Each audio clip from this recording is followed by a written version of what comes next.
Chapter 659. Seeing that the other party dared to ignore him, Green Eyebrow was instantly enraged. He laughed sinisterly. What a narrow-minded old thing. Do you really think you're invincible? Today, I'll let you know that there's always someone better than you out there. Everyone's hearts were in their throats. Sikongju and Jing Yuankong subconsciously took a few steps back. They all knew what was going to happen next. The aftershock of a battle between such experts would definitely be stronger than Yin Baikong's. Before everyone could react, the green-robed envoy had 2 green thorns in his hands. He turned into a ray of green light and suddenly appeared in front of Bai Changchun. Unexpectedly, Bai Changchun didn't move at all. He just stretched out his hand and inserted it into the ray of green light. It was as if the ray of green light had taken the initiative to enter his hand. The skinny green figure still stood at the edge of the cliff. He had one hand behind his back while the other was stretched out. He was in a stalemate with the ball of green light. The group of soul formation cultivators looked at each other. No one understood what was going on. Could it be that the two of them had started fighting silently? The ball of green light that was in a stalemate suddenly shook violently. It was more appropriate to describe it as struggling. Bai Changchun didn't even look at it. He looked into the distance and said leisurely, "You've got guts. The human world isn't a place where you people from the netherworld can behave atrociously." The shaking green light flickered for a moment before it suddenly revealed itself. It didn't matter if it revealed itself, but it gave everyone a fright. The previously arrogant green-robed envoy was currently being held by the neck by Bai Changchun. He was like a duck being carried by Bai Changchun as he stood at the edge of the cliff. It was so easy and effortless. The green-robed envoy struggled with great difficulty. Unfortunately, he couldn't break free no matter how hard he tried. It was as if Bai Changchun was scaring a child. Grabbing a child by the neck and standing on the cliff to scare him. If he didn't listen to him, he would throw him down and kill him. How was that possible? The group of soul formation cultivators were all dumbfounded. It was so easy. Yu Qianqiu couldn't see clearly. He was scratching his head and ears anxiously. He pulled the dumbfounded Nongzhu's sleeves and asked, "How is it? How is it? What's going on?" However, Nongzhu did not come to her senses for a long time no matter how hard he pulled her. Sikongju and Jing Yuankong were standing closest to each other, so they had the clearest view. The two of them exchanged glances, and the shock on their faces was hard to conceal. Who would have thought that the Netherworld envoy, who had forced Master to self-destruct his Dantian, would be captured so easily by Bai Changchun? Those who could see this scene clearly were not simple people. Naturally, they knew that this was not a simple coincidence. If not for the fact that his cultivation was far stronger than the other parties, reaching the level where he could lift something heavy as though it were light, there was no way he would be able to grab the other party's neck so easily. Everyone instinctively shrunk their necks. They could not imagine what it felt like to be grabbed by the neck by that hand. Even the green-robed Netherworld envoy, who had such a powerful cultivation, could not move at all. What would happen if it were to grab their necks? For those who were restless and had thoughts of plotting something behind Bai Changchun's back, Bai Changchun's heart was filled with hatred. This grab was even more uncomfortable than grabbing his own neck. Immediately, all his thoughts vanished into thin air. Strong. Too strong. Bai Changchun was indeed Bai Changchun. No wonder he was the #1 expert in the world. He was ridiculously strong. The soul formation experts had no choice but to admit defeat. Wen Lanfeng, who had been staring at the god of wealth peak, could not help but shake his head and smile bitterly. Only now did he realize how big the gap between him and Bai Changchun was. It was not just a small gap. He could survive from Lu Xing's hands twice. Even he did not believe that Lu Xing did not show mercy. With his neck tightly gripped, Lu Xing's pale face turned black. He bounced his limbs like a toad, looking very miserable. He wanted to stab the green thorns in his hands forward, but the moment he raised his hands, the pressure on his neck increased. He had no choice but to withdraw his hands obediently.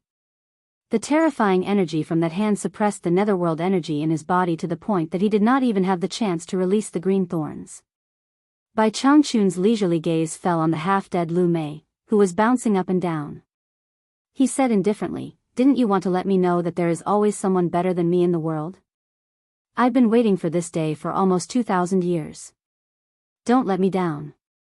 Show me all you've got." Ga.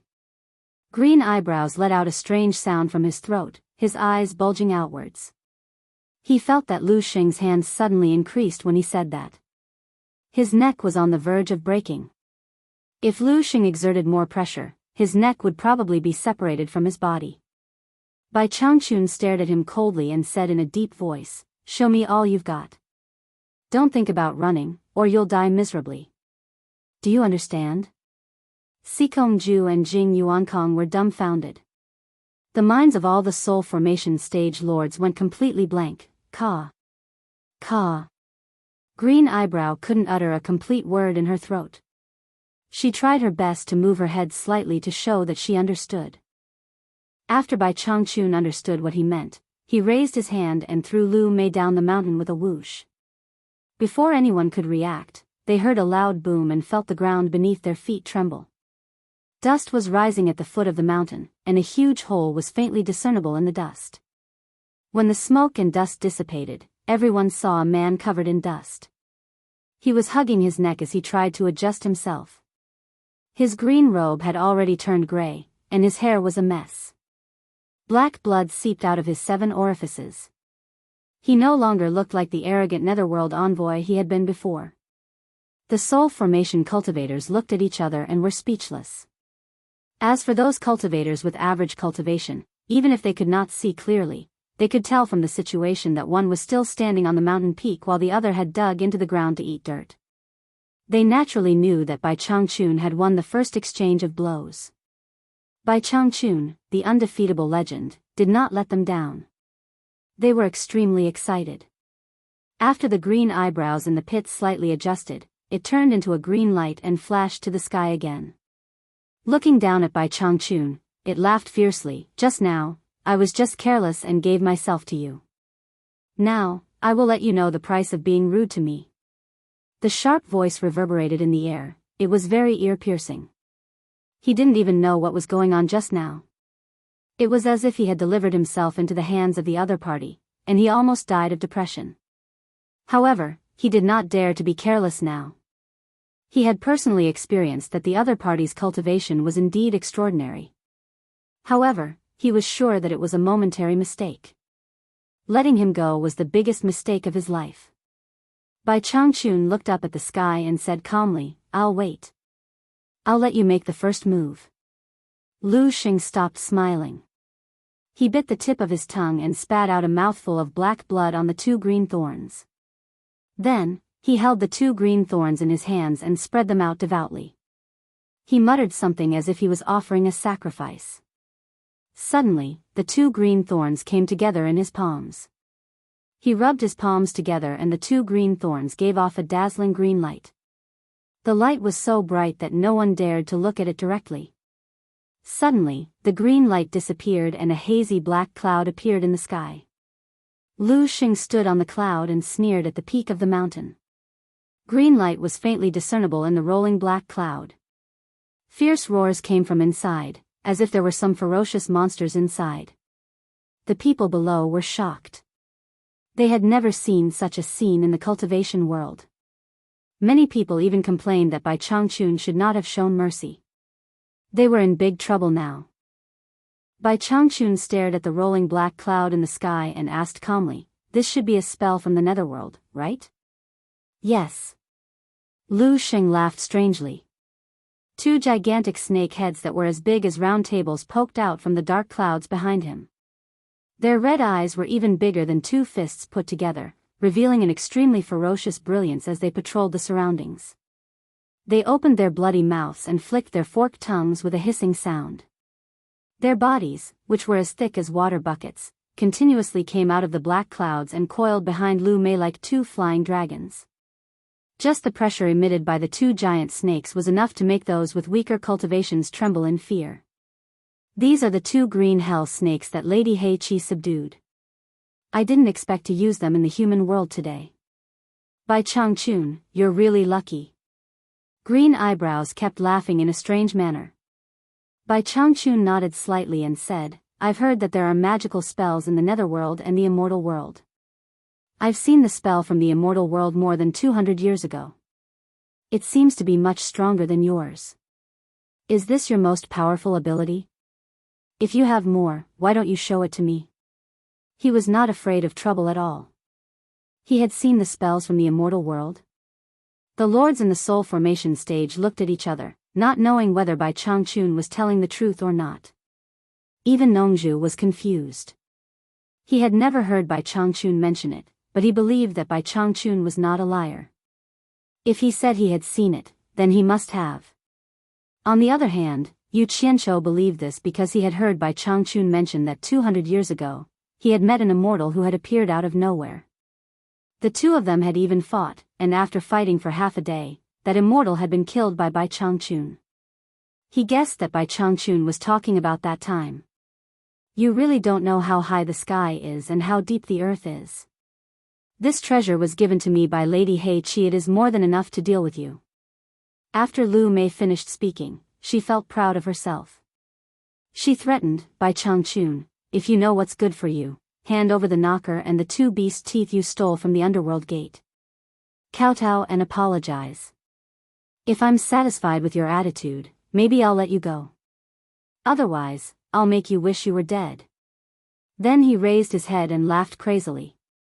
His sharp laughter echoed between heaven and earth, mixed with the pleasure of revenge. Bai Changchun did not get angry. Instead, he asked calmly, in that case, this is already your most powerful ability? Chapter 660. Hee. Lu Mei laughed sinisterly and said, Bai Changchun, I'll give you one last chance. Hand over the thing and surrender to me. Otherwise, you'll learn from that old thing's fate. I have it.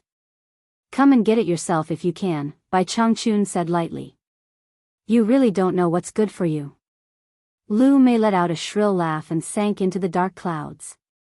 In an instant, the two green snakes became restless. They let out earth-shattering roars and radiated a powerful aura that blotted out the sky and covered the earth. The gloomy and cold air of the netherworld quickly shrouded the sky and earth. The dark clouds in the sky surged in all directions, blotting out the sky and immediately turning the place into a dark netherworld. The two giant green snakes shuttled through the dark clouds like green lightning.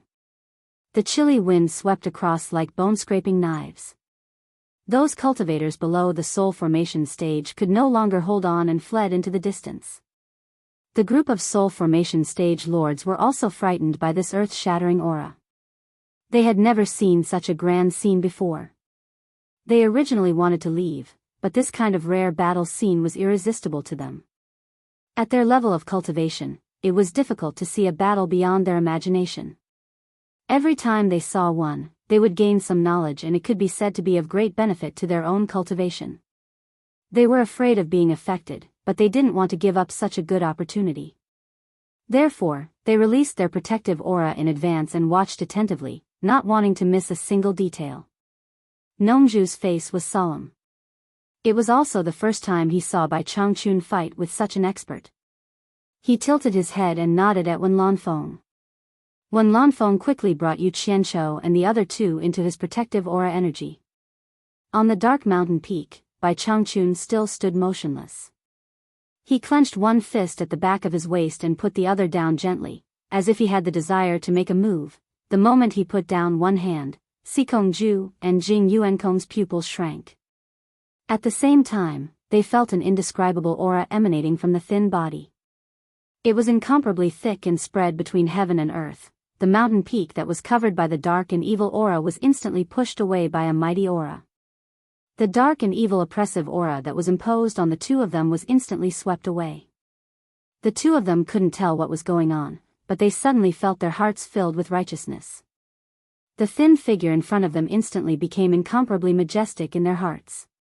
It was as if he had already fused with heaven and earth, becoming a part of heaven and earth, coexisting eternally with heaven and earth.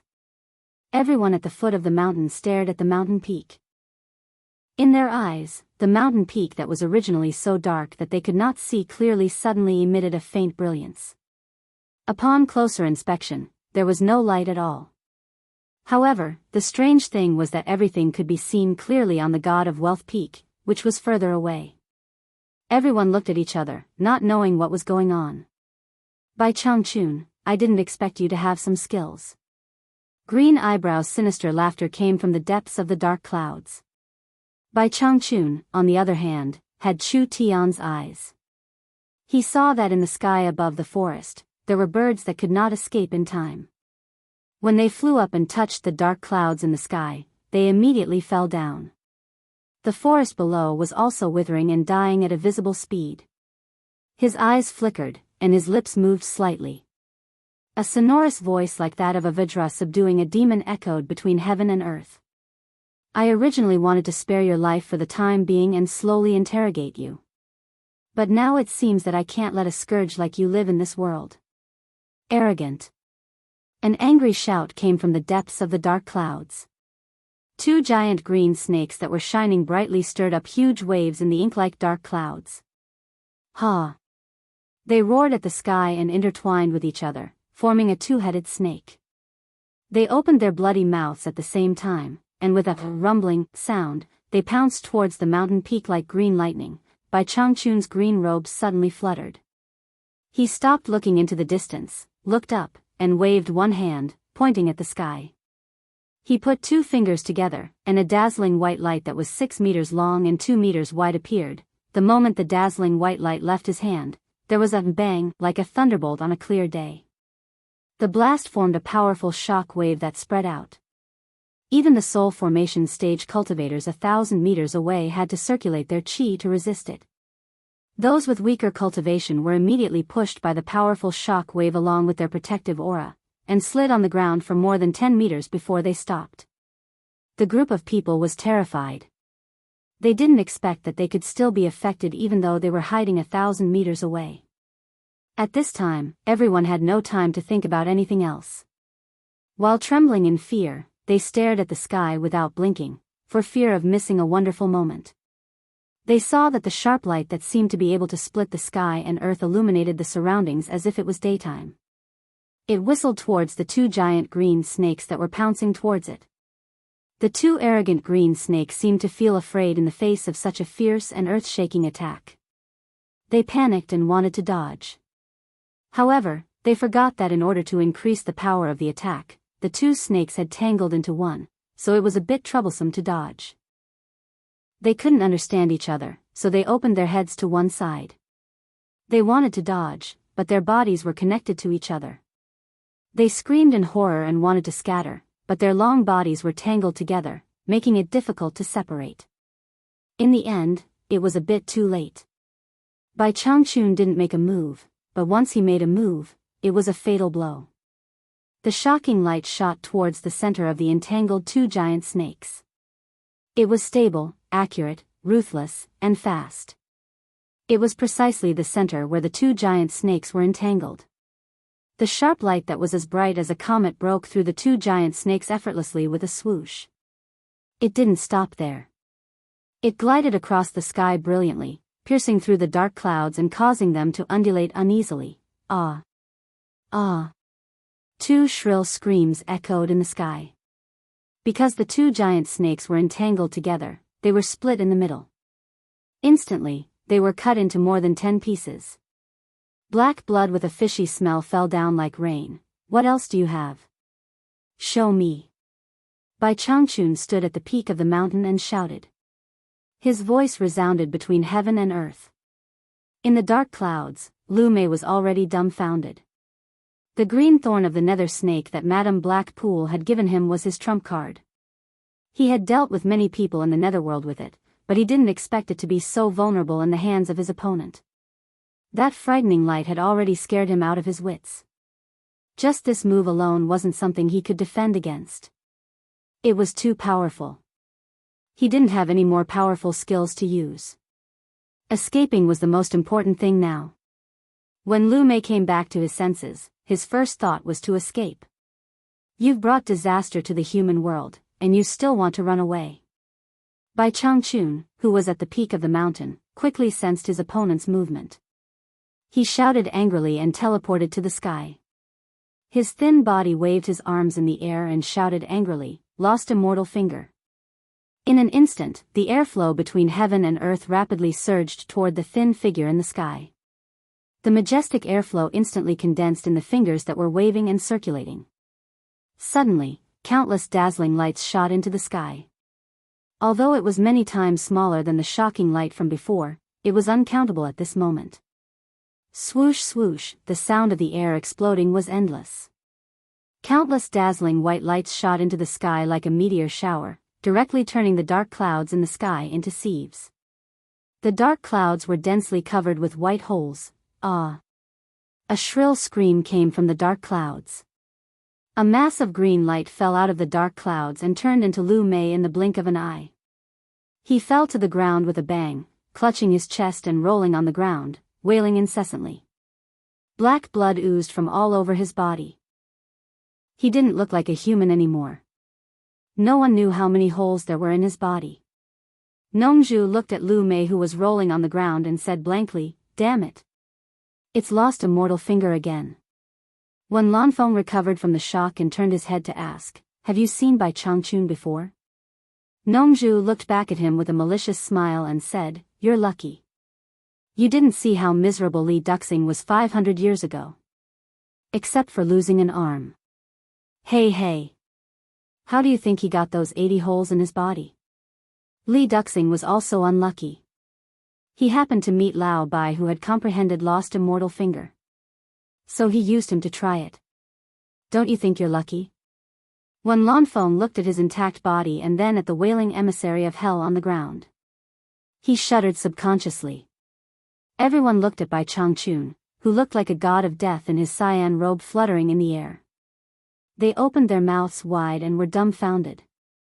Bai Changchun was indeed Bai Changchun. He still acted in the same way.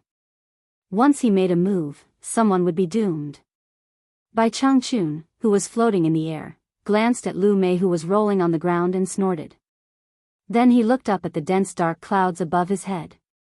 Nobody knew what he was thinking about.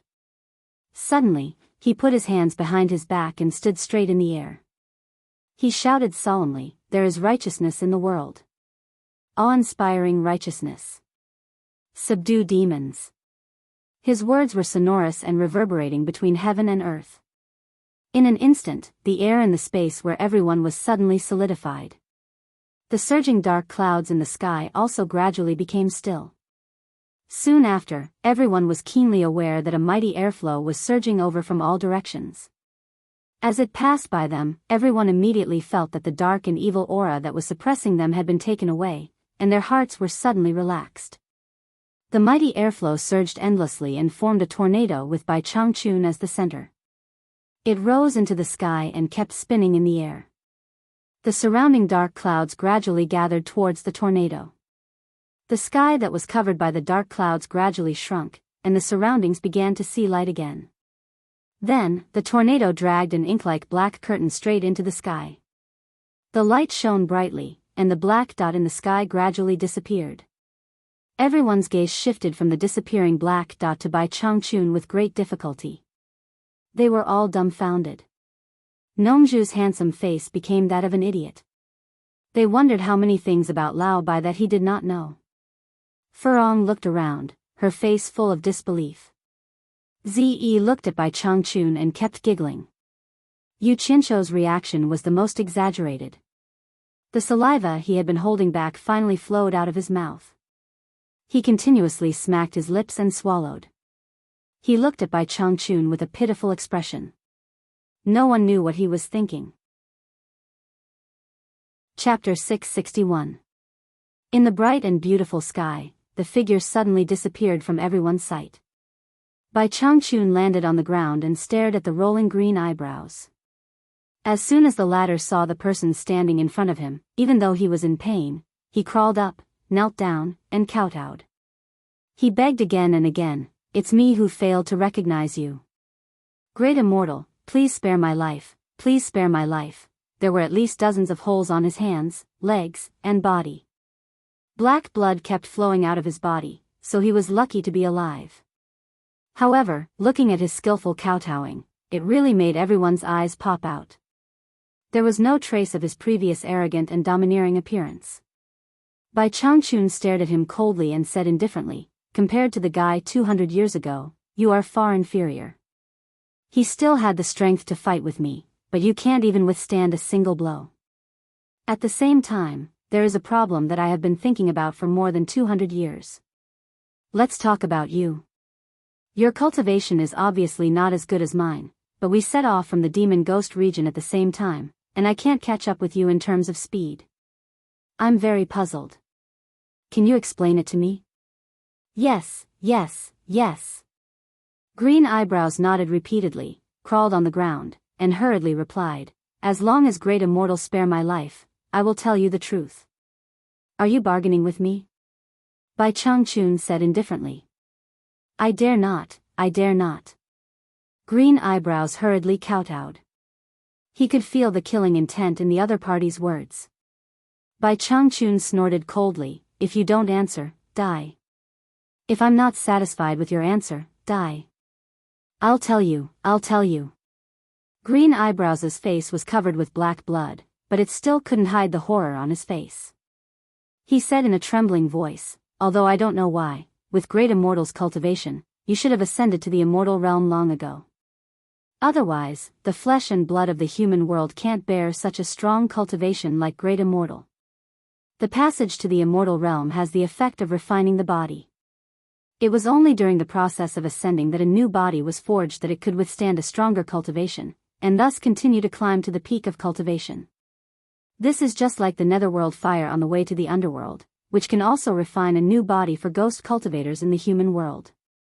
This is also why the cultivators of the mortal world are often inferior to the cultivators of the immortal world and the netherworld. Of course, you are an exception, Great Immortal." Bai Changchun nodded thoughtfully and said to himself, "So that's how it is. I understand now. So it was my body that restricted the use of my cultivation. I had noticed this a long time ago. No wonder. Unfortunately, no one has been able to go to the immortal world yet, not even me." Lu Mei, who was prostrating at the side, raised her bloody face and asked weakly, "Great Immortal, can you let me go now?" Bai Changchun met his pitiful pleading gaze and asked expressionlessly, "If I kill you, do you think the underworld will send a stronger person?" "Ah!" Green Eyebrows screamed like a cat whose tail had been stepped on, "Great Immortal, please don't kill me. If you kill me, Madame Blackpool will know immediately. She has many experts under her command and will definitely send experts from the underworld to trouble you. I am just a nobody in the underworld. Great Immortal, you don't have to offend Madame Blackpool for me. When I go back, I will erase the matter of the gate of the underworld in front of Madame Blackpool. I guarantee that no one from the underworld will come to the mortal world to trouble you. Great Immortal, please think twice." Yu Qianqiu and Nongzhu looked at each other and smiled bitterly. Nongzhu shook her head and sighed, thinking, "You are such an unlucky guy. Why did you have to say that Madame Blackpool has many experts under her command? If I kill you, she will send experts from the underworld to trouble me. It will be strange if Crazy Ol doesn't kill you. If you say that you will send experts to trouble Crazy Ol after you go back, Crazy Ol will let you go immediately." As expected, Bai Changchun's eyes lit up. He stared at Lu Mei and asked, "When people from the underworld come to the mortal world, do they all come out from the place where you came from?" Lu Mei was stunned. She didn't know what he meant. But to save her life, she answered honestly, "Yes, that is the passage from the underworld to the mortal world." Bai Changchun nodded slightly and said, "In that case, I only need to stay at the entrance of the cave to wait for the experts from the underworld to come out. Since I can't go to the underworld, this is a good idea." Lu Mei's small eyes suddenly opened wide. He would be an idiot if he still didn't understand what Ning Ke meant. Before he opened his mouth to beg for mercy, Bai Changchun waved his sleeve. Bang! Ah! Green Eyebrow screamed and flew into the air. When he fell, several sharp lights shot out from Bai Changchun's fingers. After a few swishes, Lu Mei was cut into several pieces and fell down. Before people could react, a shadow flew across the sky and disappeared in the direction of the demon ghost region. Bai Changchun left just like that? People looked at each other and felt that what happened just now was like a dream. However, the completely destroyed treasure bowl in front of them clearly told them that it was true. In the distance, the dozens of pieces of the giant snake and Lu Mei's body began to squeak and emit black smoke under the scorching sun. Under people's gazes, they soon became pools of black juice. This was the result of Bai Changchun's battle. However, when they thought of Bai Changchun's miraculous means just now, they all shuddered. He was too powerful. Especially the conversation between Bai Changchun and the Netherworld envoy, it exposed a very important piece of information. Bai Changchun's cultivation had long surpassed the soul formation stage. At the same time, people also learned the secret of why the people of the immortal world and the underworld were stronger than the cultivators of the human world. The entire treasure bowl had almost all traces of its creator erased. Only the remnants of the God of Wealth Peak were left. At the top of the God of Wealth Peak, Sikongju and Jing Yuankong were kowtowing in the direction that Bai Changchun disappeared in, thanking the benefactor who avenged their master. The two of them had to fulfill the instructions left behind by this benefactor. If they didn't, he said that there was no need for the world commerce to exist. No one doubted his words in the past, and no one doubted his words now. After a long time, the two of them slowly stood up. The two of them faced the breeze and looked down the mountain. Not long ago, their master, Yin Baikong, would often stand on the mountain peak and look down, looking at the foundation that he had single-handedly built. At the foot of the mountain, the various lords summoned their inner sect disciples to dig out their belongings from the ruins. Then, they dispersed without any obstruction. Because the defensive formation that Yin Baikong had personally set up had been completely destroyed, it could no longer stop anyone. Seeing the people leaving, the two of them looked at each other with complicated gazes. No matter if it was because of the old grudges or the new grudges because of the 7 treasure pill, no one would find trouble with them anymore.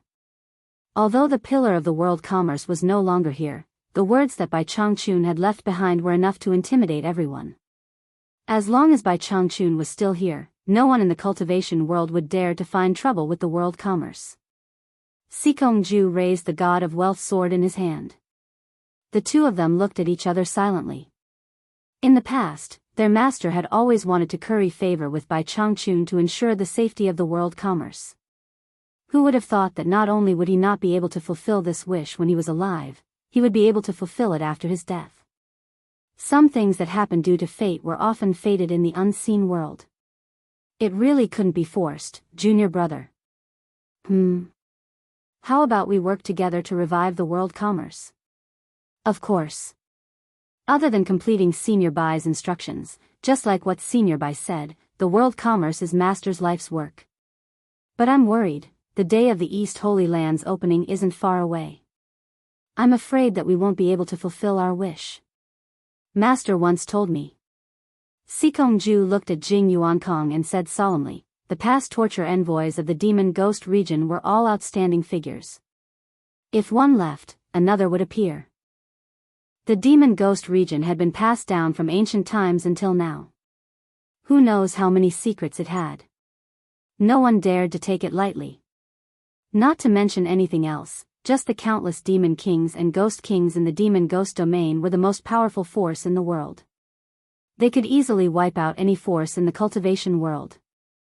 Although the past torture envoys of the demon ghost region didn't easily interfere with the matters of the cultivation world, the demon ghost region was the true #1 power in the cultivation world.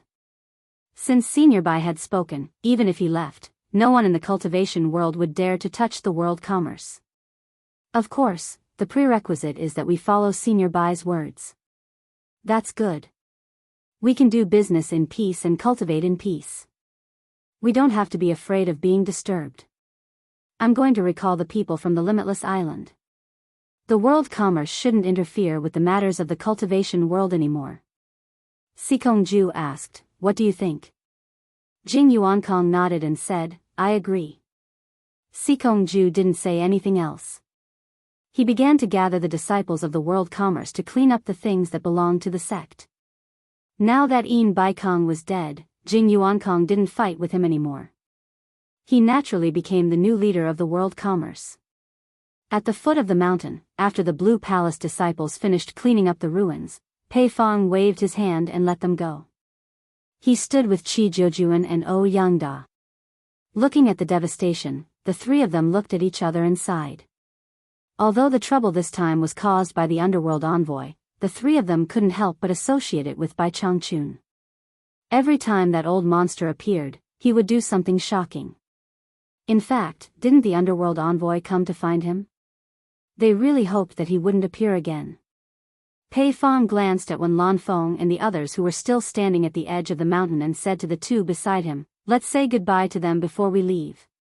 The three of them quickly went to Wen Lanfeng and the others. Pei Fong cupped his hands and said, "Everyone, we'll take our leave now. We welcome you to visit the Blue Palace if you have the chance." He deliberately smiled at Furong and said, "Miss Furong, if there's anything you need my help with in the future, please don't hesitate to ask. Just find a disciple of the Blue Palace to pass on the message. I'll do my best." Furong smiled and nodded. Then, she heard Nongzhu sneer and say, "Fatty Pei, there's something I don't understand and I need to ask you. You said that the strange green-robed man was fooled by Yu Qianqiu. Why did he suddenly turn against him when he was about to leave?" "Yes. I also find this strange." Pei Fong shook his head with a puzzled expression, appearing to be in disbelief. The others knew that Nongzhu wouldn't say such a thing for no reason. Even Qi Jiujuan and O Yangda looked at Pei Fong suspiciously. Maybe the people of the underworld have some supernatural power that we don't know about.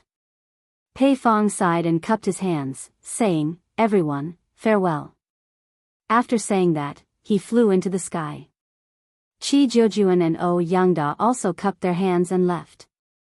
Nongzhu snorted and tilted her head to look at Yu Qianqiu.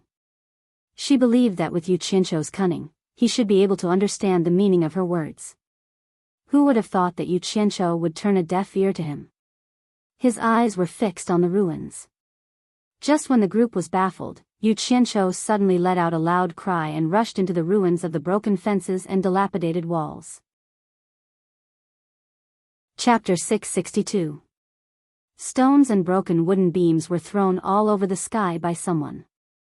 Yu Qianqiu was working hard in the ruins with a hard-working spirit that was incomparable to ordinary people. But no matter how they looked at him, he seemed to be possessed by a demon. When Lanfeng and the others looked at each other. All the sects were digging up their own treasures and disciples who were killed in the war. What was he digging up like a madman? This guy had a lot of treasures. Was he hiding them in that place? Nongzhu raised his eyebrows and touched his chin, pondering. A sinister smile appeared on his face.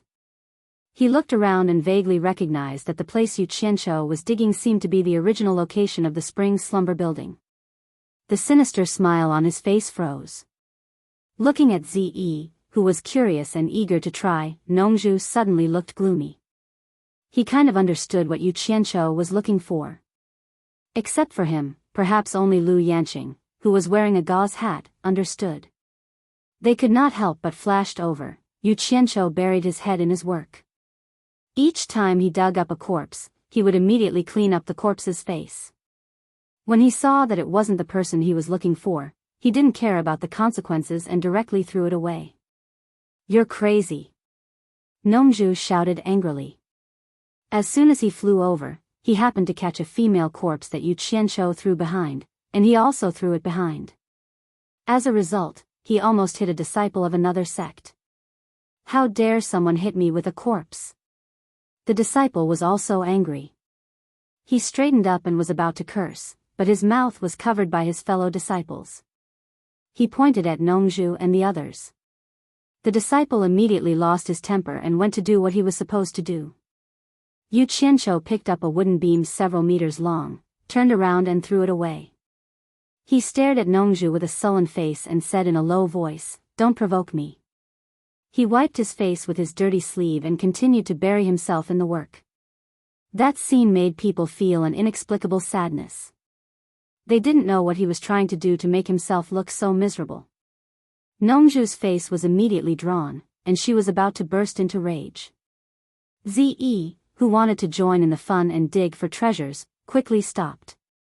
Furong walked over and asked weakly, "What are you digging?" "Let me help you."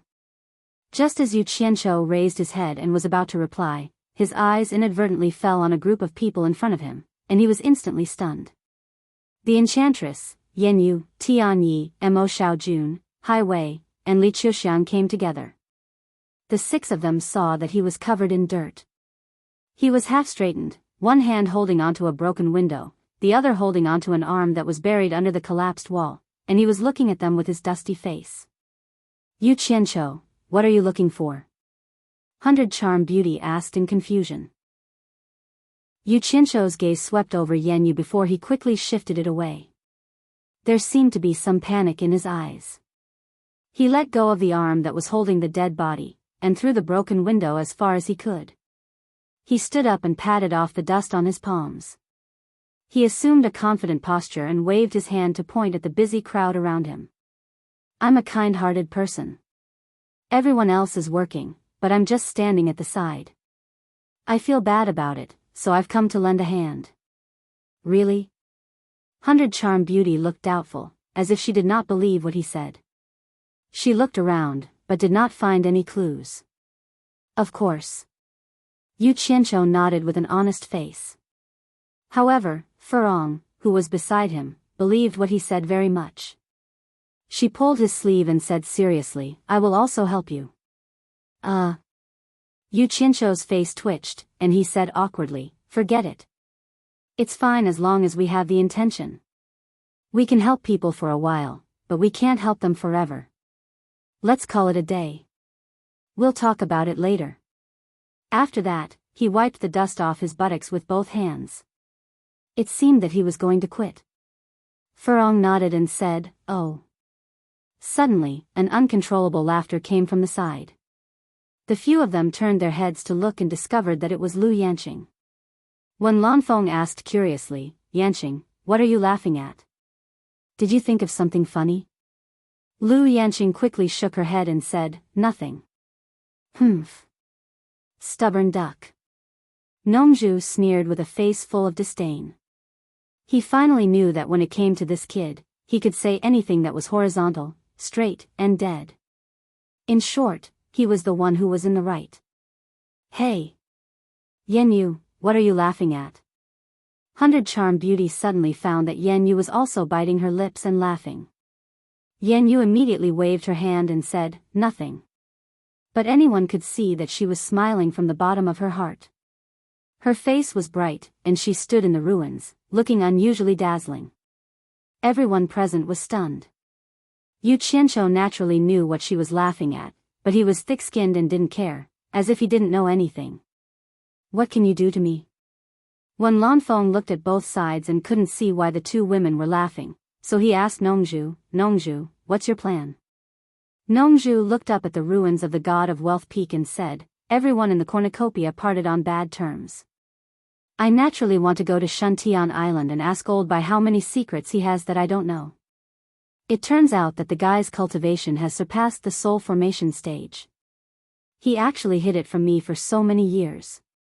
I've long felt that his cultivation shouldn't be at the soul formation stage. He's too strong." When Lanfeng smiled bitterly and shook her head. She then asked Yu Qianqiu, "What about you?" Yu Qianqiu frowned and said slowly, "The appearance of the Netherworld envoys and the opening of the East Holy Land are not far away. I always feel that the world is going to change. I hope I'm just overthinking, but I want to settle some things. It's never wrong to be prepared." Some people didn't understand what he meant, but those who knew the inside story understood what he was saying. Once Bai Changchun went to the East Holy Land, his days would be a bit difficult. Although this guy became famous quickly, he had offended too many people. Nongju originally had a stomach full of complaints about his promiscuous relationships, but seeing him like this, her eyes became a little sympathetic. Once the East Holy Land was opened, would Bai Changchun really pass the position of the torture master of the demon region to him? If he really did, would he be able to subdue the thousands of demons and ghosts in the demon region? One should know that after Bai Changchun took over the demon region, he also ruthlessly washed the place with blood several times before he completely subdued those demons and ghosts. Could he inherit the glory of the demon region's torture masters? Could he defend against external strong enemies? When she thought that the position of the torture master might fall into this guy's hands, Nongzhu couldn't imagine the reaction of the various forces in the cultivation world when the news was announced. This guy would have a heavy burden on his shoulders in the future. Wen Lanfeng was silent. He raised his hand and pointed at the temptress and Yanyu. Are the two of them still going with us? The two girls looked at each other, not knowing what he meant. Yu Qianqiu said to the temptress of 100 charms, Yin Baikong is dead, I'm afraid the forces here will be thrown into chaos. The two of you should go to Senior Lu's place in Spirit Fragrant Valley for the time being. I'll think of something in the future. He didn't care whether the two agreed or not. He waved his hand domineeringly and said, It's settled then. The temptress immediately threw a reproachful look, but no matter how you looked at it, it looked like a flirtatious wink. Yanyu didn't say anything. She just kept staring at Yu Qianqiu. However, Yu Qianqiu kept avoiding her eyes, but he still arranged an escape route for her in a domineering manner.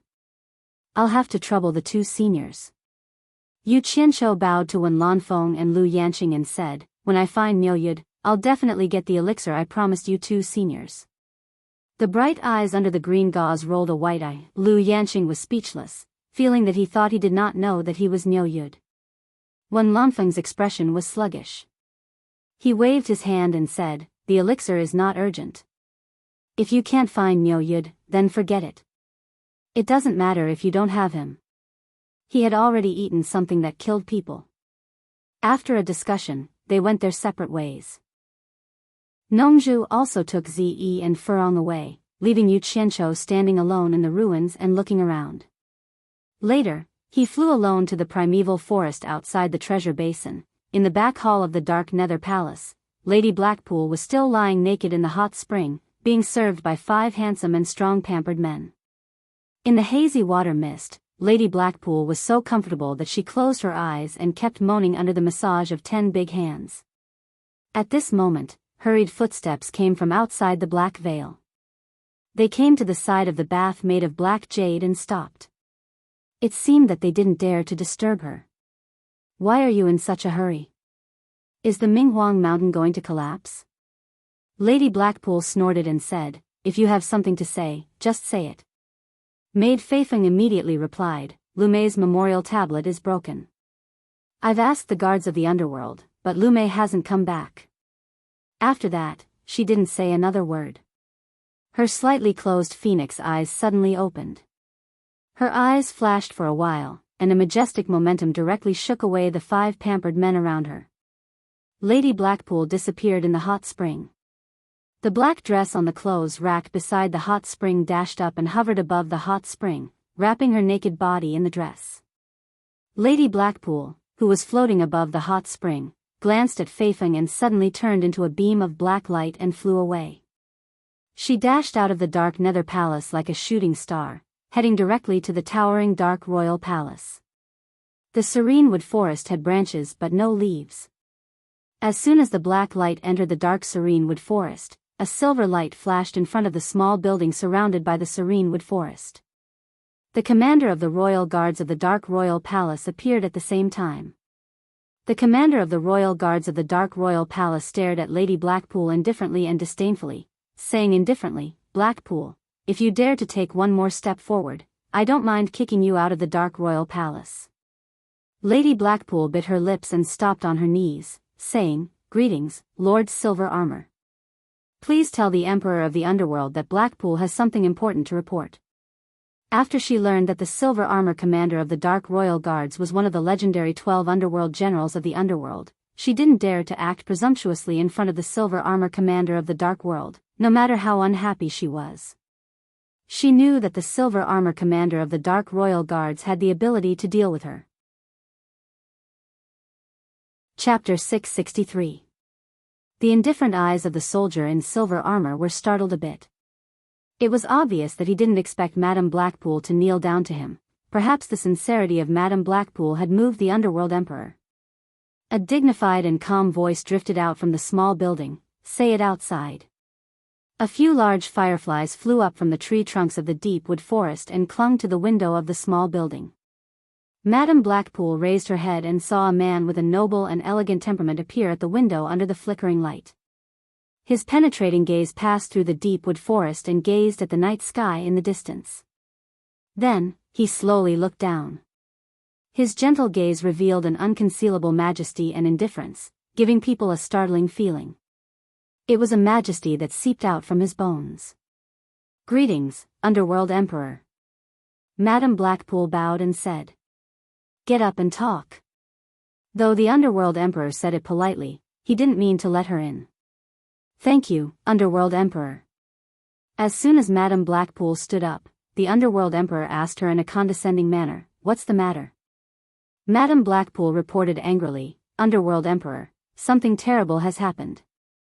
The Underworld envoy I sent to the human world to investigate the stolen item from the gate of the Underworld was killed in the human world." Before Madame Blackpool could finish, the Underworld Emperor interrupted her, "You came to disturb me for this matter?" Madame Blackpool was taken aback, and the anger on her face cooled down.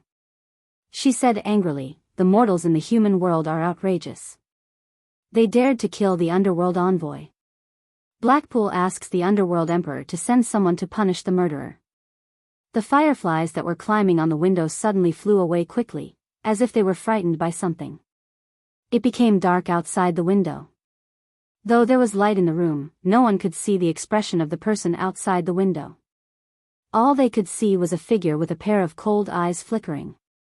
He said in a deep voice, "Blackpool, do you remember what I said when I agreed to send someone to the underworld?" Madame Blackpool was startled. She sensed the anger in the Underworld Emperor's words. She knelt down again and said, "Blackpool doesn't dare to forget it. The Underworld Emperor said that this is the only time. No matter what the result is, it is not allowed to happen again." "What else?" asked the Underworld Emperor. If it happens again, you don't have to serve me anymore. You should go to the endless dark sea to serve those laborers." It's good that you remember." The Underworld Emperor said emotionlessly, "If you are tired of staying in the dark Nether Palace and want to go to the endless dark bottom to enjoy yourself, I will grant you your wish. Emperor of the Underworld, please calm down. I won't dare to do it again." Madame Blackpool bowed on the ground in fear. "It's good that you understand. If there's nothing else, you can leave," the Underworld Emperor said. "Underworld Emperor, there is one more thing." Heichi straightened his back and said, "The Celestial Realm sent someone to contact me. They said something strange happened in one of the 72 worlds. Countless years have passed and no one from that world ascended to the Celestial Realm. Thus, he sent down 16 guides to investigate, but none of them returned. Recently, someone from that realm sounded the Immortal Ascension bugle, but there's still no news of the people they sent out, and they haven't returned. What do you want to say to me?" the Underworld Emperor asked icily. Madame Heichi said respectfully, "They suspect that there might be something wrong with the passage to that world, and they want me to ask the Underworld Emperor to lend me the passage to the Underworld." "Heichi, you are from the Underworld. When did you become the messenger of the Celestial Realm?" The Underworld Emperor turned around and walked away from the window. His indifferent voice drifted out from the room. "Them? Which them? Do they have the right to negotiate with me? Go back and tell them that they don't have the right to talk to me. Tell Jintai to come and talk to me in person. 1,000 soldiers, no one is allowed to trespass this place without my permission." "Yes." The silver armor 1,000 soldiers cupped his hands and accepted the order. Then he waved at Madame Heichi to send her away. Heichi was frightened by the Underworld Emperor's words. When did you become the messenger of the Celestial Realm?"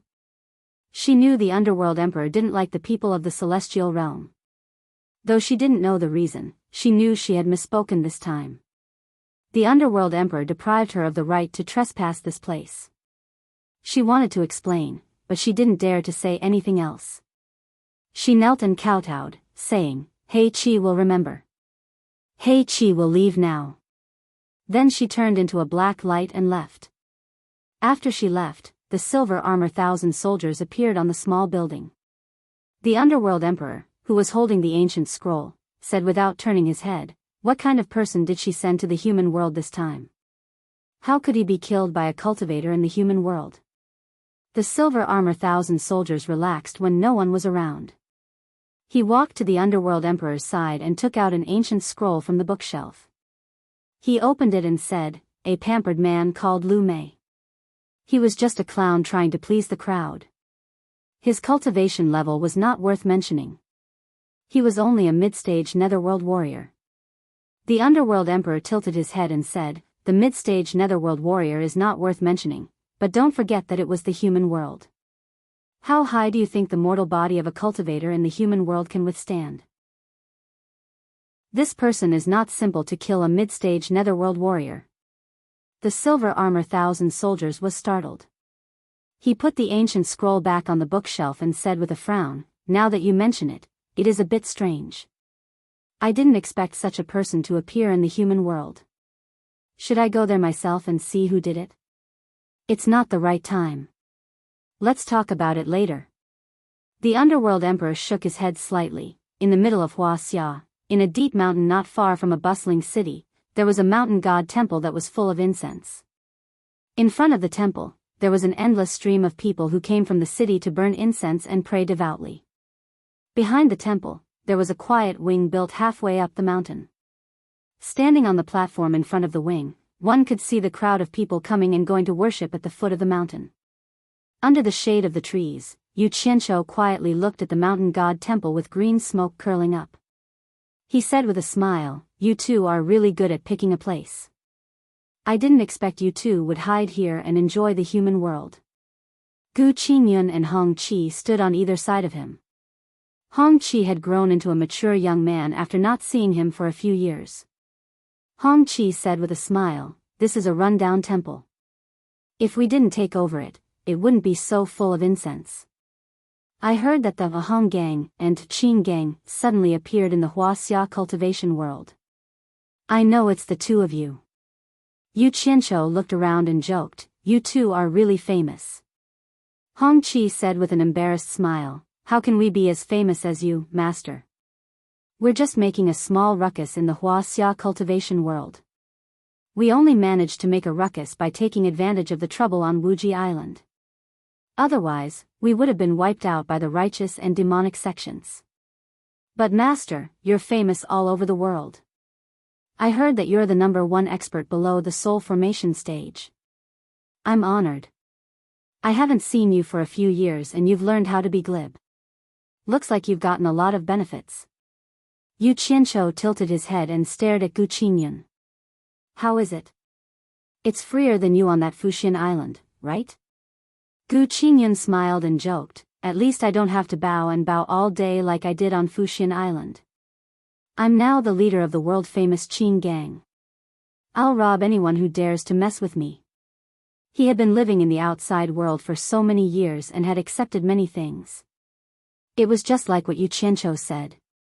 If he was still on Fuxian Island, he might not be able to break through to the core formation stage. Hong Qi laughed and said, "That's right. Fuxian Island is nothing. Sect leader Feng Xiangtian has sent invitations to us in the cultivation world several times, but we've been too lazy to care. So what if we're the #1 sect in the world?" Gu Qingyun rolled his eyes and said mockingly, "Don't be so arrogant here. Do you think Feng Xiangtian is so easy to mess with?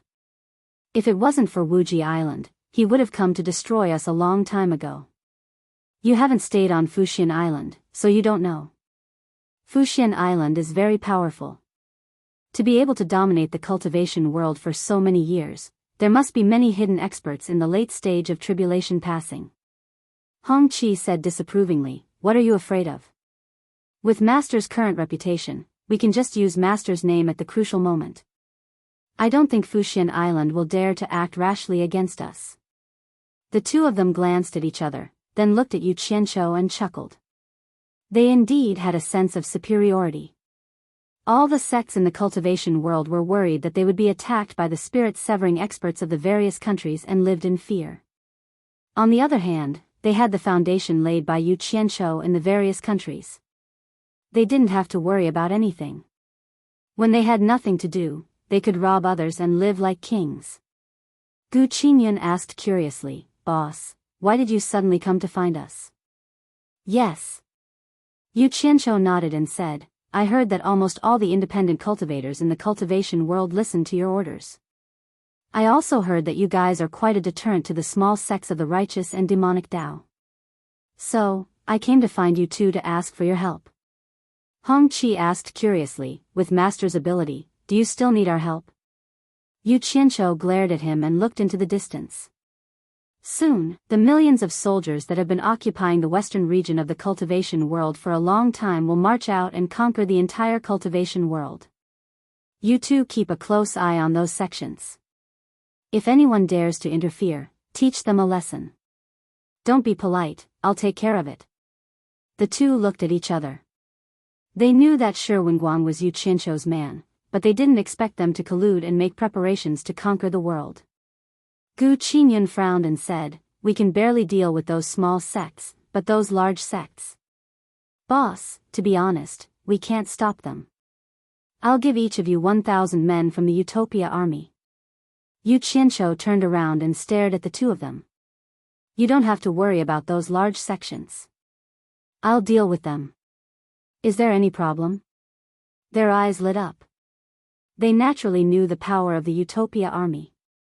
Hong Qi asked weakly, "Master, are they all early-stage tribulation transcendence experts?"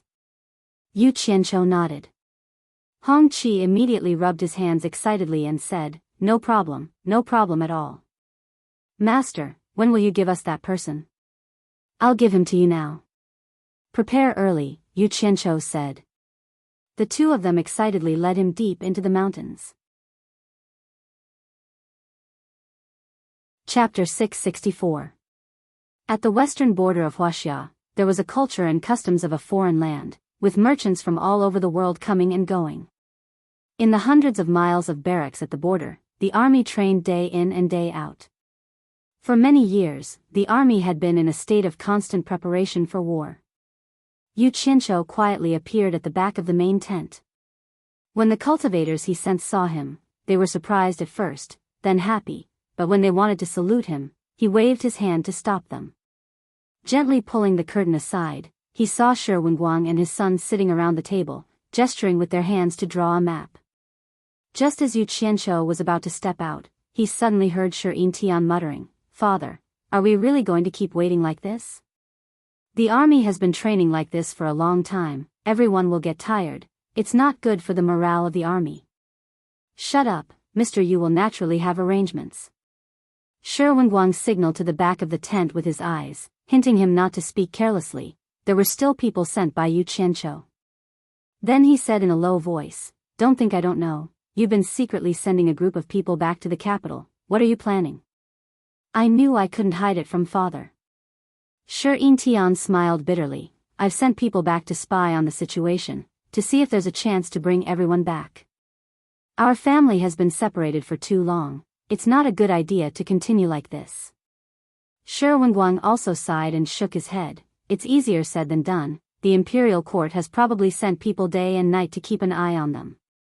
Even if they can escape from the capital, it's a long journey, and there's also a heavy military presence, how can they make it? I'm afraid we can only ask for Mr. Yu's help."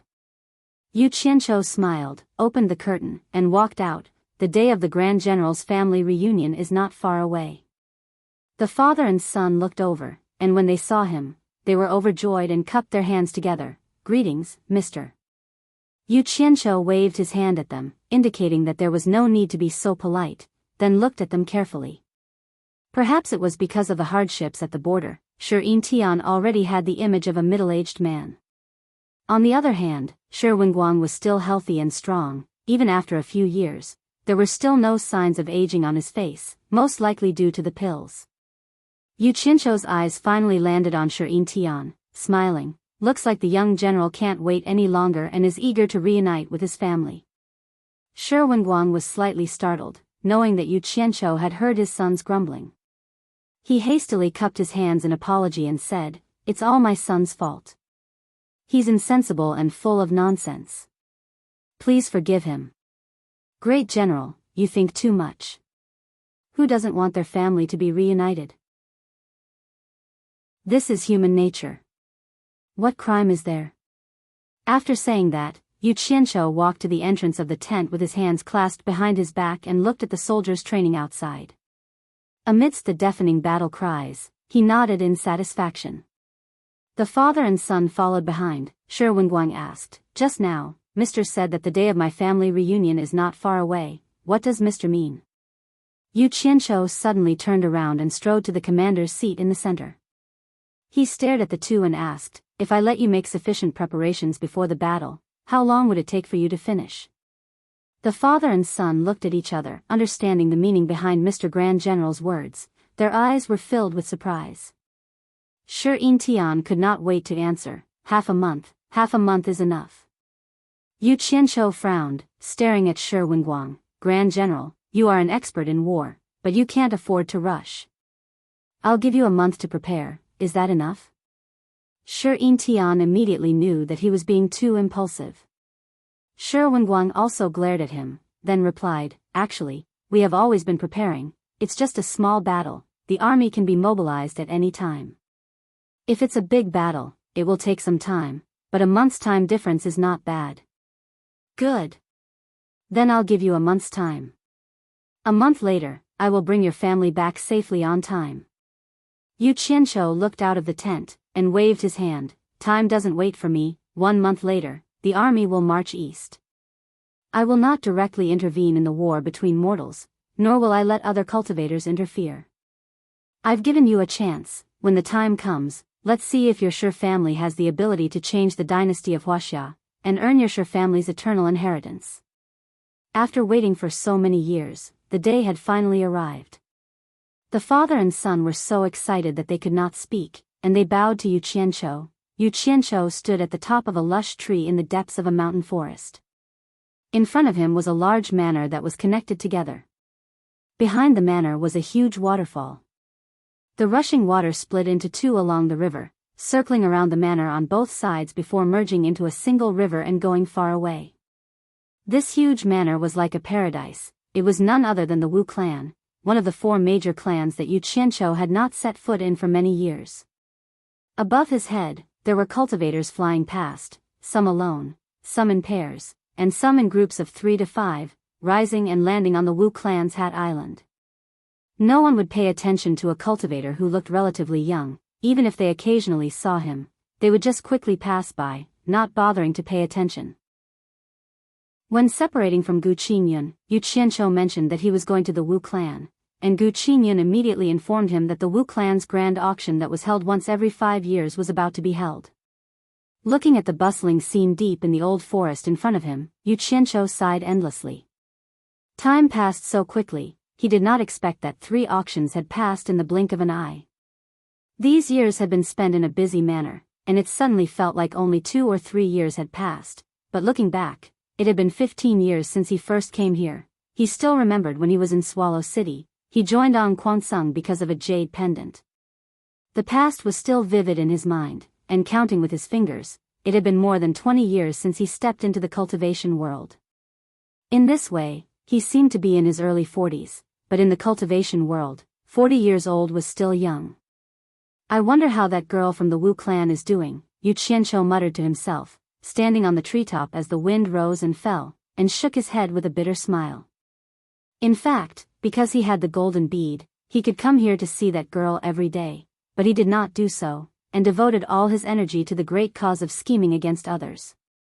Could it be that she was already married? After thinking about it, he felt that it was unlikely.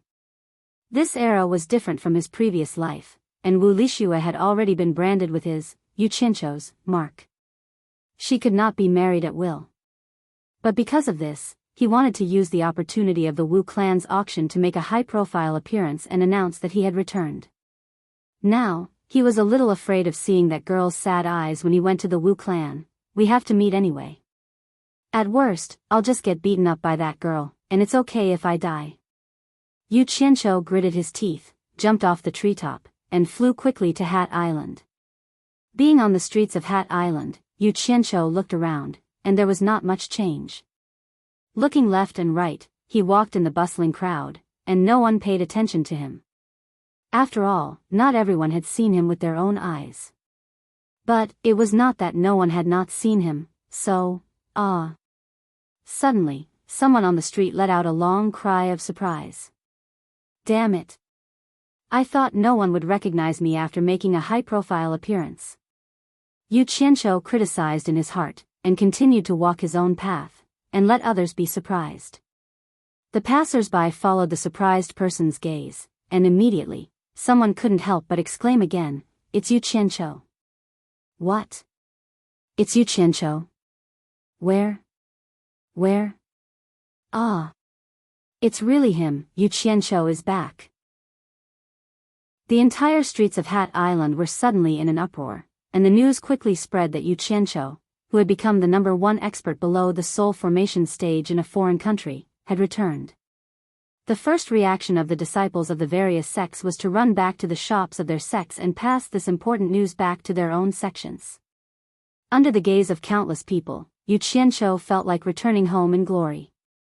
When he walked to the river bridge that had been destroyed in the battle with Luo Qingtian and had been rebuilt, a large group of people from the Wu clan had already flown over. The person who was laughing was naturally the Wu clan's clan master, Wu Sihai. He had met most of the others before. Yu Qianqiu cupped his hands at them and said with a smile, "Long time no see, how are you all?" The current Yu Qianqiu was no longer comparable to the Yu Qianqiu of the past. His reputation was not just ordinary. It was said that he had been personally acknowledged by a soul formation final stage expert as the #1 expert below the soul formation stage. In addition, some of the higher-ups of the Wu clan knew that he was Bai Changchun's disciple, so they were all polite to him and greeted him back. Good. Wu Sihai looked at him and couldn't help but clap his hands and praise him a few times. He was so happy that he couldn't speak. Then, he waved his hand and said, "Please." Yu Qianqiu glanced at the crowd, but he didn't see Wu Lishue's figure. After feeling slightly disappointed, he didn't stand on ceremony and flew into the sky, following the Wu clan's group to the Wu clan's residence. After arriving at the Wu clan's ancestral hall, Yu Qianqiu respectfully bowed to the remade portrait of Bai Changchun in the center. The original portrait had already been burned by him. Then, the Wu clan's people all followed suit and bowed. Ever since Bai Changchun, the #1 figure in the cultivation world, was widely known by the people of China's cultivation world, the entire Wu clan became more and more respectful to this portrait. They even sent people to guard it so that the tragedy of being burned down last time wouldn't happen again. If that happened, they would be letting down the old ancestor. After a series of courteous greetings, Yu Qianqiu was a little impatient. He really didn't have a common language with this group of people. Just think about it, when he first met this group of tribulation-passing experts, he still felt a little excited. Now that they were asking and answering, he felt that it was boring. He could only force a smile and deal with them. It wasn't that he looked down on them, but he had seen too many big scenes. Right now, his eyesight and knowledge had far surpassed them. It felt like an adult talking to a 3-year-old child. However, he couldn't show his unwillingness because of Bai Changchun and Wu Lishue.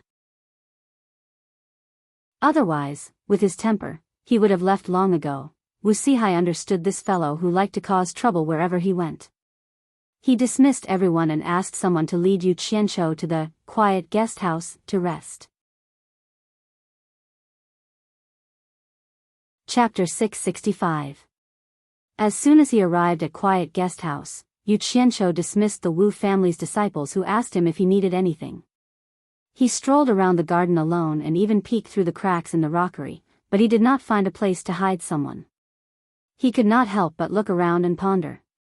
Didn't Wu Sihai hint that Wu Lishue would often be alone here? Where did she go? Could it be that she's deliberately avoiding me? It seems like that girl is angry that I haven't been here for a long time. Yu Qianqiu chuckled and ran back to his room, instantly disappearing. When he reappeared, he had already returned to a remote place in Utopia. He closed his eyes and contacted the item he had given Wu Lishue. From Wu Sihai's words, that girl was still thinking about him. In that case, the item he gave her should be with her. Not long after, he found the location of the item and appeared in the room again. After that, he went straight downstairs to the back room, only to find that his target location was actually a small storeroom in the corner. He frowned immediately, and without saying a word, he directly kicked the door in with a pang-pang sound. Immediately, an ear-piercing scream rang out from inside. With a murderous look on his face, Yu Qianqiu dashed in with a ball of black flames in each of his hands. When he saw the person squatting in the gray corner, he quickly scanned the surroundings warily, but he did not discover anything. He retracted the black flames in his hands, and the murderous look on his face disappeared. He stared at the person in the corner and said in shock, "Wu Lixue, what are you doing here?" He thought that Wu Lixue had been kidnapped or trapped in this small space, so he broke the door and barged in. Unexpectedly, it was not as he thought. He saw Wu Lixue hugging a ball of light that flickered and dimmed in the corner of the storeroom full of junk. Wu Lixue was looking at him with her eyes blinking. She was completely fine. Seeing that she did not say anything, Yu Qianqiu asked curiously, "What did you scream about?" He did not know that he had suddenly kicked the door open and startled her. Wu Lixue shook his head and slowly moved over.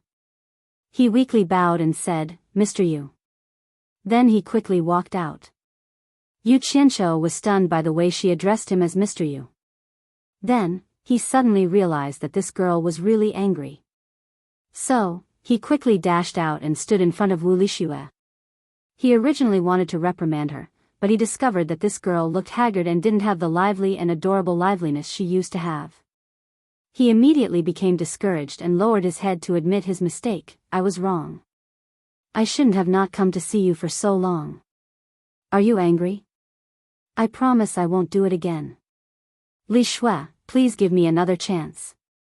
I'm afraid that you'll ignore me." He firmly believed that an innocent girl was easy to educate. She stared at him with her big, unblinking eyes and immediately became extremely wronged.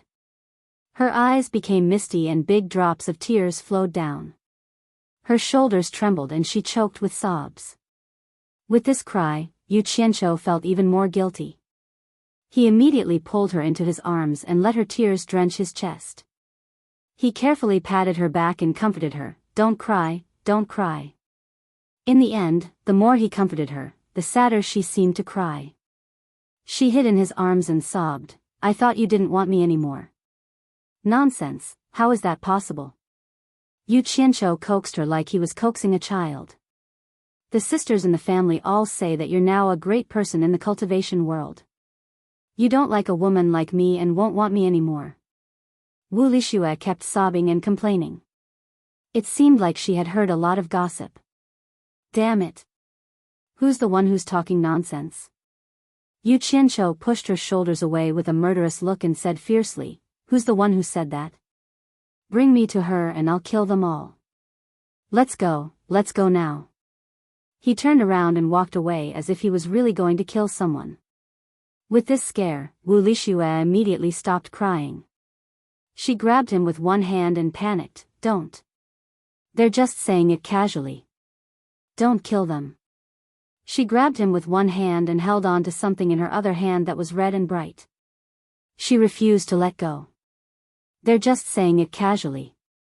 Why are you crying like this? I don't believe it. Let's go and settle the score with them." Yu Qianqiu looked like he wouldn't stop until he killed a few people. He actually pushed the reason why she was crying to someone else and he did it so confidently. How could Wu Lixue withstand his bluff? She was really scared out of her wits. She grabbed onto him with all her might and shook her head with all her might. "I won't cry anymore. It really isn't their fault." She knew Yu Qianqiu's style of doing things. Back then, he didn't even blink when he killed the Wu clan's elder. Why would he care about the lives of a few unrelated little girls? Yu Qianqiu turned around and asked, "You really won't cry anymore? You were the one who said that the sisters in the clan were gossiping. You're still crying. It must be true. I'll kill them now." He acted like he was going to kill someone again. "I won't cry anymore. I really won't cry anymore." Wu Lixue's face was covered in tears, but she tried her best to squeeze out a smile to tell him that she really wouldn't cry anymore. In the end, her smile was even uglier than her crying. Yu Qianzhou's heart softened. He couldn't bear to bluff her anymore. He bent over and carried her in his arms. He ran up the stairs and into the room. As soon as she was carried into the room, she thought of what he was going to do. She immediately said shyly, "What are you going to do?" Sure enough, Yu Qianzhou laughed sinisterly and said, "What else do you think I'm going to do? I haven't seen you for a long time. Naturally, I want to make up for what I owe you." Wu Lixue's exclamation immediately sounded in the room. Then, Yu Qianzhou complained, "Let go. Why do you keep holding this broken egg? Just throw it away." "I can't throw it away. This is the first thing you gave me. Damn it. It's inconvenient for you to keep holding this. Don't snatch it. Grandaunt, can you let go first? It won't be too late to hug it after we're done." Then, there was a dong-dong sound in the room. It was the sound of something being thrown to the ground and rolling around. "Hey! What is this?" Wu Lixue's surprised voice came from the room. "Hee hee. It's fun, right? This is the water art that I cultivate. I'll help you wash your flowery face first. Then, we'll take a bath together." The sound of water splashing could be heard. Then, the room was filled with Wu Lixue's cheerful laughter and Yu Qianzhou's sinister laughter. It seemed that the two of them were having a great time playing in the water. After a while, the window upstairs was opened. A small pool of water smashed into the garden with a bang and thoroughly watered the flowers and grass. Then, the window was closed tightly. There was a chaotic and unbearable sound coming from inside. It was really like a spring sleep without waking up. Until noon the next day, the sound of someone waking up lazily came from the room after a night of soul-stirring battle. No one knew what Wu Lixue was muttering. After a while, the sound of water splashing could be heard in the room again. It seemed that the two of them were playing in the water again. After a long time, the window opened and another pool of water smashed into the garden with a bang. After tossing and turning, the two of them always hid in the room to do things. It wouldn't be nice to say that, so the two of them decided to go out and take a stroll. Yu Qianzhou was lying on the bed half naked. He first drooled as he admired the beautiful scene of Wu Lixue's beautiful figure wearing clothes. One must know that Wu Lixue's impressive breasts were the biggest reason why he was attracted to her in the first place. Only after he was satisfied with the sight did he slowly wrap himself up. When they were about to leave, Yu Qianzhou saw Wu Lixue hugging the dinosaur egg that had rolled under the table. That thing had been adding color to the two's arduous battle the whole night. Yu Qianzhou had looked at it several times while they were fighting. He couldn't help but ask curiously, "Why are you always hugging it? Don't tell me you want to learn how to hatch eggs like a hen?" Wu Lixue opened her eyes wide and pouted. "When you're not here, it's always with me. I've gotten used to hugging it over the years." Yu Qianzhou smiled embarrassedly. He reached out his hand and said, "Then let me hug it too." Wu Lixue gave him the egg. He hugged it and looked at it carefully. Ever since he bought it for Wu Lixue, this was the first time he looked at it carefully. He walked to the window and looked at it under the sunlight. He couldn't see what was inside. He wanted to use his divine sense to check, but found that it couldn't penetrate. He couldn't help but scratch his head. Strange, why is this thing glowing? He turned around and asked, "Have you ever thought of opening it to see what's inside?" Wu Lixue shook her head. "I'll break it if I open it. This is the first thing you've given me. Why don't we open it now?" Yu Qianzhou asked. Wu Lixue shook her head resolutely. But Yu Qianzhou's curiosity was aroused. He even dared to barge into the underworld cave. How could he stop him? He said to Wu Lixue with a serious expression, "Have you ever thought that there might be some treasure inside? The treasure inside is the real thing I'm giving you." Wu Lixue was startled. Hearing him say that, her expression seemed to be a bit tempted. She asked suspiciously, is there really a treasure inside? Yu Qianqiu nodded seriously. He patiently said, from my experience in the cultivation world, there's a high chance that there's a treasure inside. How about we open it and see? Wu Lixue was tempted by his words. She said, if there's no treasure inside, then promise to give me something else as compensation. No problem. Yu Qianqiu laughed. Since he had already convinced the owner of the dinosaur egg, he didn't hesitate to chop the egg. Puff. Yu Qianqiu's face twitched. He slowly pulled his hand back from the egg. His hand was in pain, but the egg didn't react at all. What's wrong? Wu Lixue asked. Yu Qianqiu shook his head. His expression became serious.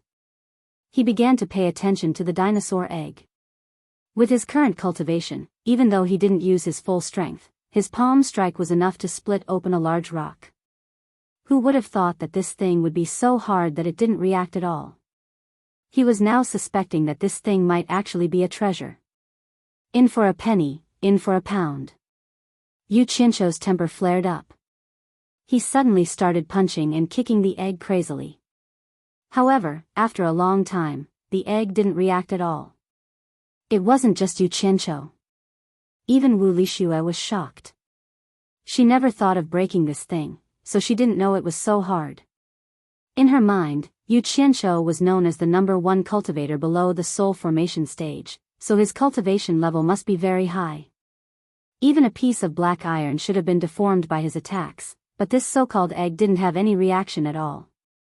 This was incredible. Chapter 666. It can't be helped, it's forcing me to be ruthless. Yu Qianqiu laughed and placed the glowing dinosaur egg on the table with a sinister expression. Wu Lixue saw his sinister smile and couldn't help but ask in a small voice, "What do you want to do?" "Of course I want to open it," Yu Qianqiu said as he pulled out a large black saber from his storage pouch. Wu Lixue was dumbstruck. She naturally knew of the reputation of this large black saber. It was a treasured saber that could cut through anything. "Be careful, don't break the treasure inside," Wu Lixue said worriedly. "It's fine, I know what I'm doing." As he spoke, Yu Qianqiu's saber had already landed on the egg. Dong! A crisp sound rang out. The saber collided with the egg, emitting a sound that wasn't made of gold, wood, iron, or stone. The two of them looked over at the same time. The egg was still sitting on the table without any damage, but there was a white mark on its surface. Yu Qianqiu reached out to touch the white mark. Who would have thought that it would be like a chalk drawing, easily erasing it without a trace? The two of them looked at each other speechlessly. Yu Qianqiu looked at the large black saber in his hand, then looked at the egg-like glowing red object in disbelief. He simply couldn't believe that the unparalleled sharpness of his large black saber couldn't cut through this thing. Up until now, he only knew that the dark iron could slightly restrain the large black saber, but it couldn't completely block its sharpness. As for other things, it couldn't block them at all. Who would have thought that they would meet a tough opponent today? Wu Lixue's eyes were also filled with disbelief. She had heard that even soul formation stage experts wanted to steal this treasured saber, so it was easy to imagine how powerful it was. She never thought that the object she was always hugging would be so hard. She blankly said, "I can't open it, what do we do?" "I don't believe it." Yu Qianqiu spat. His saber whistled through the air, whistling through the air. With a pang sound, the table fell apart. The two of them could only watch as the egg smashed a hole in the floor and fell downstairs.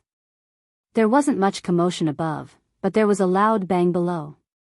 Even those standing above could feel the tremor. The two of them looked at each other, speechless. In for a penny, in for a pound. Since the floor was already broken, Yu Qianqiu dragged his saber and drew a circle on the floor, directly creating another large hole. Wu Lixue didn't have any objections and the two of them jumped down. In the end, he found that the stone floor at the bottom had been smashed into a deep pit, and the things in the room were destroyed by the flying rocks and soil. Even after 2 layers of buffering, Yu Qianqiu was still able to create a large hole. One could imagine how much strength Yu Qianqiu used. In the middle of the crater, the dinosaur egg lay there quietly. Its red light flickered as if it was looking down on someone's actions. Wu Lixue jumped into the hole and dug up the egg.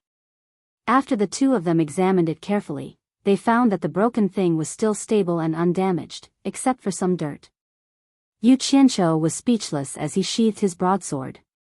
He knew that if he couldn't even leave a mark on it, it would be futile to try to cut it again.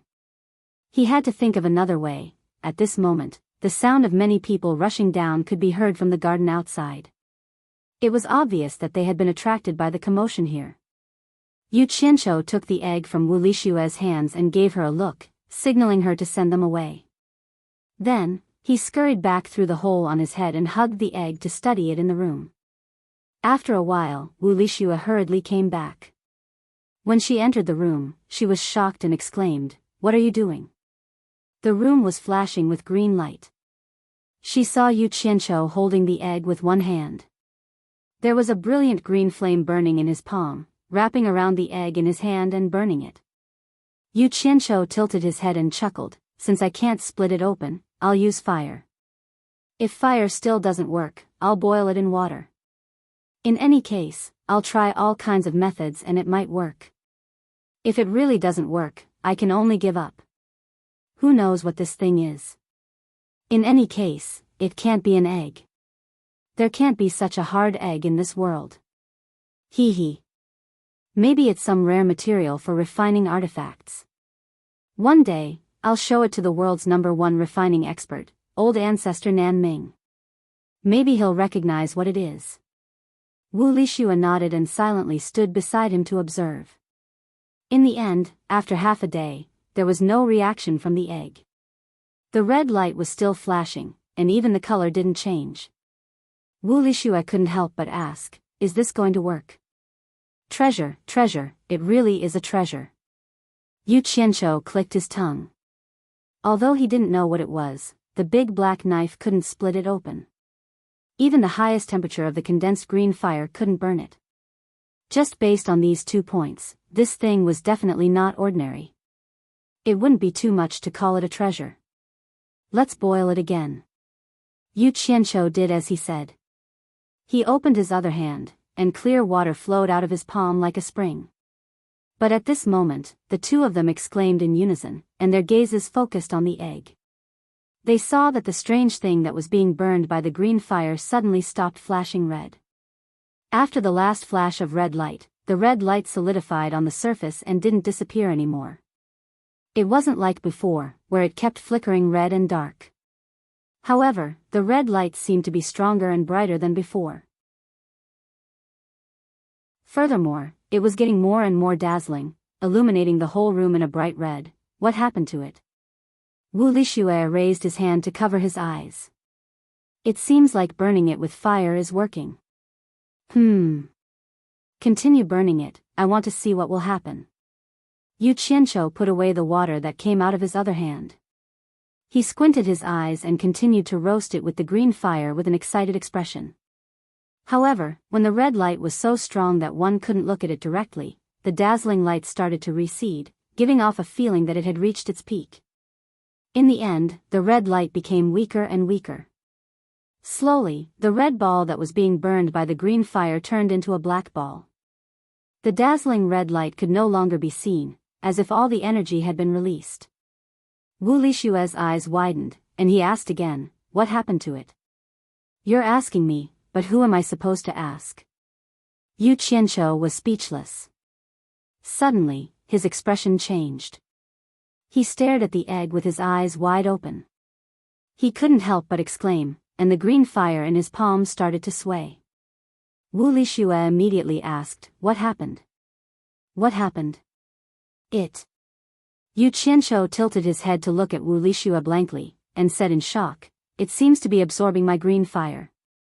"Ah!" Wu Lixue cried out in alarm. "Then what do we do?" "Hurry up and throw it away." Yu Qianqiu shook his head and squinted. "Let it absorb, damn it." I'd like to see just what kind of trick it's playing. He did his best to stabilize the output of the green fire. But this black ball of fire was like a bottomless pit. No matter how much it sucked, it would never be full.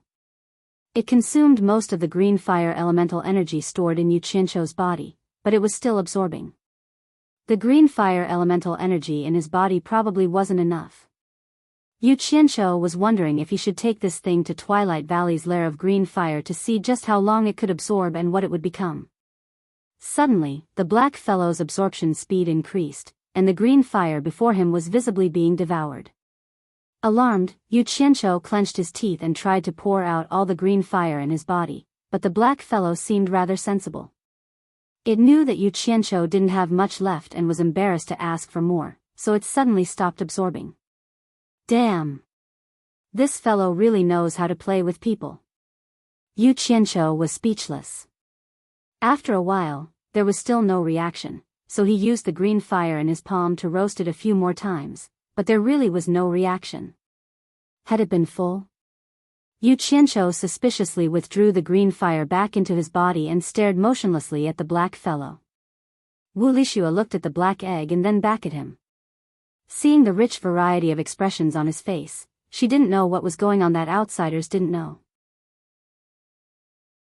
She wanted to ask what was going on, but when she saw Chen Changxing's unwavering gaze, she was afraid of disturbing him. After a long while, the two of them glanced at each other in confusion, wondering just what they had been doing all this time. The black egg was completely motionless. Outside, night had fallen, and the sky was filled with stars. Another day had passed. What do we do? Yu Qianzhou no longer had any temper with the black egg and didn't want to continue tormenting it, so he began to consult Wu Lixue. Wu Lixue took the black egg back and looked it up and down. Except that it no longer glowed, there was no difference from before. She turned her head and asked, "Don't you want to boil it with water?" Yu Qianzhou's expression twitched. He estimated that there would be no reaction even if he boiled it with water, so he didn't want to waste time. He looked out of the window and said with a smile, "Now it's dark. Let's get down to business. We'll talk about it later." After saying that, he held Wu Lixue up, causing the latter to exclaim. The two of them went to bed happily. As soon as they turned over the big quilt, Yu Qianzhou's complaining voice came, "My dear lady, didn't you just put it aside? Why did you suddenly appear out of nowhere and bring it up again? Give it to me." A big foot stretched out from under the quilt and kicked Haydn out. Then it kicked Haydn directly to the bottom of the bed and made him roll around. There was a lot of movement on the bed. The passionate love disturbed the tranquility of the night. The sun was rising, and it just bloomed with golden light on the distant horizon. Yu Qianzhou was sleeping in the quilt, but he was woken up by someone. He opened his sleepy eyelids and saw Wu Lixue staring at him, so he closed his eyes without hesitation and waved his arms to push Wu Lixue, who was supporting her upper body, down to sleep with him. Unexpectedly, Wu Lixue hurriedly pushed him awake again. She pointed outside the bed and said in surprise, "Look, look." Yu Qianzhou didn't know what she wanted him to look at. Suddenly, he heard the sound of something rolling on the floor. He opened his eyes wide and looked back. He saw the black egg that was thrown to the ground yesterday was rolling on the ground alone. Chapter 667. What does that mean? Yu Qianzhou was a little dumbfounded. This thing that couldn't be cut open by the peerless sword and couldn't be burned by the green flame actually moved by itself. What the hell is going on? He was dumbfounded, but Wu Lixue, who was behind him, quickly put on his clothes and said excitedly, "Let me see what's wrong." Climbing over Yu Qianzhou, he didn't even have time to put on his shoes and socks. Barefooted, he got off the bed and ran over. That black egg rolled here and there. Seeing that it was about to roll into the hole that Yu Qianzhou dug on the floor, Wu Lixue bent down and picked it up. His big eyes were filled with curiosity as he stared at the egg without blinking. Holding it in his hands and shaking it, he put it to his ear to listen. Suddenly, he let out a cry and looked at Yu Qianzhou in surprise. "Yu Qianzhou, there's really something moving inside." Yu Qianqiu revealed an idiotic expression and asked foolishly, "What's moving?" "I don't know." Wu Lixue looked at the black egg in his hands and asked, "Don't you think it looks like an egg?" "Do I need you to remind me?" "Not only does it look like an egg, but it also looks like a dinosaur egg." Yu Qianqiu sat up on the bed and rubbed his chin as he imagined the scene of a Tyrannosaurus Rex hatching from the egg and him taking it for a ride everywhere. But after thinking about it, he felt that it wasn't right. A dinosaur egg shouldn't be so tough that he couldn't open it no matter how hard he tried, right? Without any hesitation, he put on his clothes and jumped off the bed. He reached out and said, "Let me see." Wu Lixue handed the egg to him. Who knew that when he held it in his hands, his expression changed? He saw that the egg that was still quietly in Wu Lixue's arms immediately started to shake the moment it was in his hands. The egg shook violently, and even Yu Qianqiu's arms started to shake. Wu Lixue was confused, but Yu Qianqiu was dumbfounded. He didn't know what it meant either. Beep, beep, beep. The entire room was filled with the sound of hurried rioting. Yu Qianqiu's face was flushed red. He used all his strength to hold onto the egg, and the man and the egg began to compete with each other. The egg in his hand reminded him of the pile drivers from his previous life. It was the kind of rapid vibration. In the end, Yu Qianqiu's whole body shook along with the egg in his hand. He held his breath and said, "You're so strong. I can't hold it anymore." F***CKU. Hey Dan was directly thrown out by him. It hit the wall with a ping sound, and then hit the ground with a bang sound, rolling around. The strange thing was, as soon as the thing left Yu Qianqiu's hand, the do-do-do vibrating sound disappeared. The black egg rolled on the ground and stopped moving. Yu Qianqiu was dumbfounded again. He said in astonishment, F***CKU. It can't be so strange, right? Is there really something wrong with my character? Wu Lixue looked at the black egg, and then looked at Yu Qianqiu. She couldn't help but laugh. Why was it fine in her hand, but it was haunted when it was in his hand? She held back her laughter and tentatively walked to the black egg to hold it. Sure enough, it was fine. Yu Qianqiu's face darkened. Wu Lixue only took a glance at it and immediately burst into laughter. She laughed so hard that she rocked back and forth with joy. D**MN girl, if you dare to laugh again, I will strip your clothes and spank you. Yu Qianqiu threatened with a hazy face. I won't laugh, I won't laugh. Wu Lixue smiled and shook her head again and again. Suddenly, her smile froze on her face. She slowly looked down at her hand and said, Yu Qianqiu, come and have a look. It seems that there are many cracks on it. Really? Yu Qianqiu's face was suspicious, but then it turned into curiosity. He said excitedly, Where? Where? Let me have a look. His two outstretched hands just touched the egg, and then he retracted them. He smiled embarrassedly, You hold it. This broken thing is not right with me. The two of them looked at each other's heads and carefully observed the surface of the black egg. If they didn't look carefully, they really couldn't find that there were crisscrossed and very regular tiny cracks on the surface of the black egg. The distance between the cracks was almost the same as the size of the square, as if this egg was put together by many pieces. Yu Qianqiu couldn't help but reach out to touch the surface. He said with a tut-tut, It's really a crack. Is this thing really an egg? Is there something hatching in it? Suddenly, there was a beep sound again. Yu Qianqiu quickly retracted his hand that was touching it. As expected, it verified the rule that he couldn't touch it. Wu Lixue looked at his embarrassed appearance of retracting his hand, and began to hold back a smile on her face again. However, she seemed to be complacent a little too early this time. It was good that Yu Qianqiu retracted his hand, but the beep sound sounded again, and it was very violent and continuous beep. Wu Lixue's cultivation was far worse than Yu Qianqiu's. The egg in her hand almost jumped out, and her hands were jumping, and then there was no more movement. Looking at Wu Lixue's surprised expression, Yu Qianqiu finally felt a little better. At first, he thought it was really because of his character that even this black egg didn't like him. Now it seemed that it had nothing to do with his character at all. It was just a coincidence before. Maybe there was really something hatching in this egg, and it wanted to break the shell from the inside. Beep. Paw. Wu Lishue's arms jumped violently because of the jumping black egg. She almost let go of her hands, but she forcibly pulled them back. However, Yu Qianqiu's eyes lit up, because he saw a little silver light popping out of the eggshell. It was sometimes black, sometimes silver, and sometimes black. Yu Qianqiu stretched out his arm and caught the small piece that flipped in the air. He casually looked at it, and suddenly said with a smile, "This egg is finally broken." It's not easy. Because of the slightly curved small piece in his hand, the slightly concave side was shining with dazzling silver light, and the slightly protruding side was black and inconspicuous. Obviously, it was the eggshell of the black egg. Yu Qianqiu shook the eggshell in his hand and said, "Lishue, look at what's inside the egg." Before he finished speaking, he found that without his reminder, Wu Lishue had already squinted one eye and curiously looked into the hole on the eggshell. As she looked, she muttered, "Yu Qianqiu, I can't see clearly.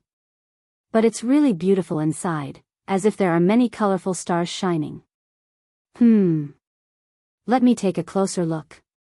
Little did she know that at this time, Yu Qianqiu was staring at her with his mouth wide open. Just as Wu Lishue squinted her eyes to look inside the egg, he saw a colorful light shining from the hole on the eggshell shining on Wu Lishue's face. Then, like a dream, an incredible scene appeared. The colorful light shone confusedly, and the sparkling colorful stars twinkled delicately, intertwining to form a ray of colorful shining stars. Like a thin mist, it floated dreamily from the hole. Wu Lishue seemed to not notice it at all. She squinted one eye and continued to look. Her face was full of obsession, as if she was attracted by the gorgeous colors in the hole. As she breathed in and out, the thin mist that shone like the colorful stars was actually sucked in by her. She was still smacking her lips and sniffing with all her might. She said, "What is this? It smells so good." "Yu Qianqiu, do you smell it?" She took a few deep breaths in an intoxicated manner. As the first wisp of colorful shining mist was sucked in by her, countless colorful light spots that floated in the air began to gather on her body. Slowly, it started from her head and gradually covered her whole body. Yu Qianqiu swallowed his saliva with difficulty. He didn't smell any fragrance, but he felt that the room was suddenly filled with an ancient and rich aura. It was very, very ancient. It made people have the urge to bow down and worship. What did he see at this time? The Wu Lishue in front of him was like a goddess who was shrouded in dreamy colors. She was barefooted, stepping on the colorful stars, and her whole body was shining with a holy light. More and more colorful star mist gently coiled around her body, and gradually condensed into a pair of almost illusory wings behind her. The ancient aura on the wings was especially dignified. It was the kind of ancient and incomparable noble aura, as if she was an eternal royal family. The colorful light in the room shone brilliantly, and the colorful wings that shone with the stars slowly spread open and gently flapped. Yu Qianqiu even had an illusion that Wu Lishue was about to spread her wings and fly away, flying to the eternal stars in the universe. Wu Lishue was still looking at the hole with a face full of excitement and curiosity. She didn't seem to know the changes that had happened to her body. Yu Qianqiu only felt that his mouth was dry. He wanted to call out to Wu Lishue, but he was a little speechless. He subconsciously felt that this was probably a good thing for Wu Lishue, and he should not disturb her. However, the scene in front of him was too dreamy. It was so beautiful that it was breathtaking. He had never seen anything like this before. After a long time, the dreamy colorful mist in the egg seemed to have dissipated. The large wings behind Wu Lishue also slowly retracted quietly, and then all the colorful light quietly attached to Wu Lishue's body and disappeared, as if it had drilled into Wu Lishue's body. The colorful color in the room also disappeared, and it returned to normal. Yu Qianqiu silently stared at the egg in Wu Lishue's hands. If he hadn't experienced the strange things that happened to this strange egg from the beginning to the end, he wouldn't have believed that what he saw just now was real. However, he saw it clearly from the beginning to the end. He was the driving force behind the whole thing. Damn it. This egg was definitely not simple. Yu Qianqiu looked at Wu Lixue, who was still holding the egg and looking at it from the hole with her eyes, and he didn't know whether to laugh or cry. It seemed that the person involved didn't know what happened, and he was afraid that he was the only witness to this matter. This girl might have encountered some kind of fortuitous encounter. Yu Qianqiu wanted to tell Wu Lixue what happened, but just as he opened his mouth, he thought about it and held it back. He felt that it was better not to tell her for the time being. This girl was too naive, and if someone with ulterior motives got something out of her mouth, it would harm her instead. As her man, he had the responsibility and obligation to protect her from harm.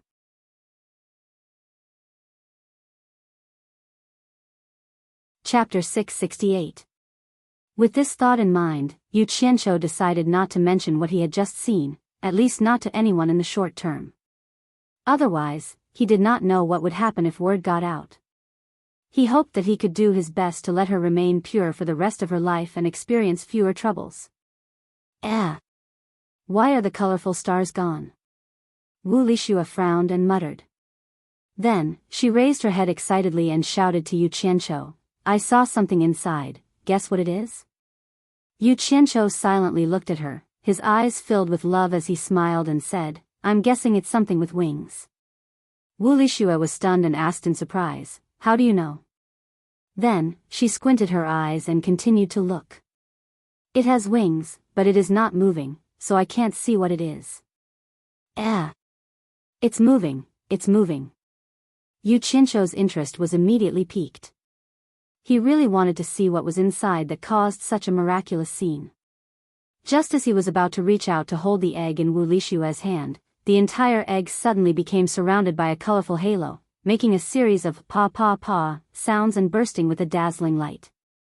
When the two closed their eyes, they heard a series of sounds of things falling on the floor. When the dazzling light disappeared and the two opened their eyes again, the egg in Wu Lixue's hand had disappeared. Between the two of them was an ugly, strange bird.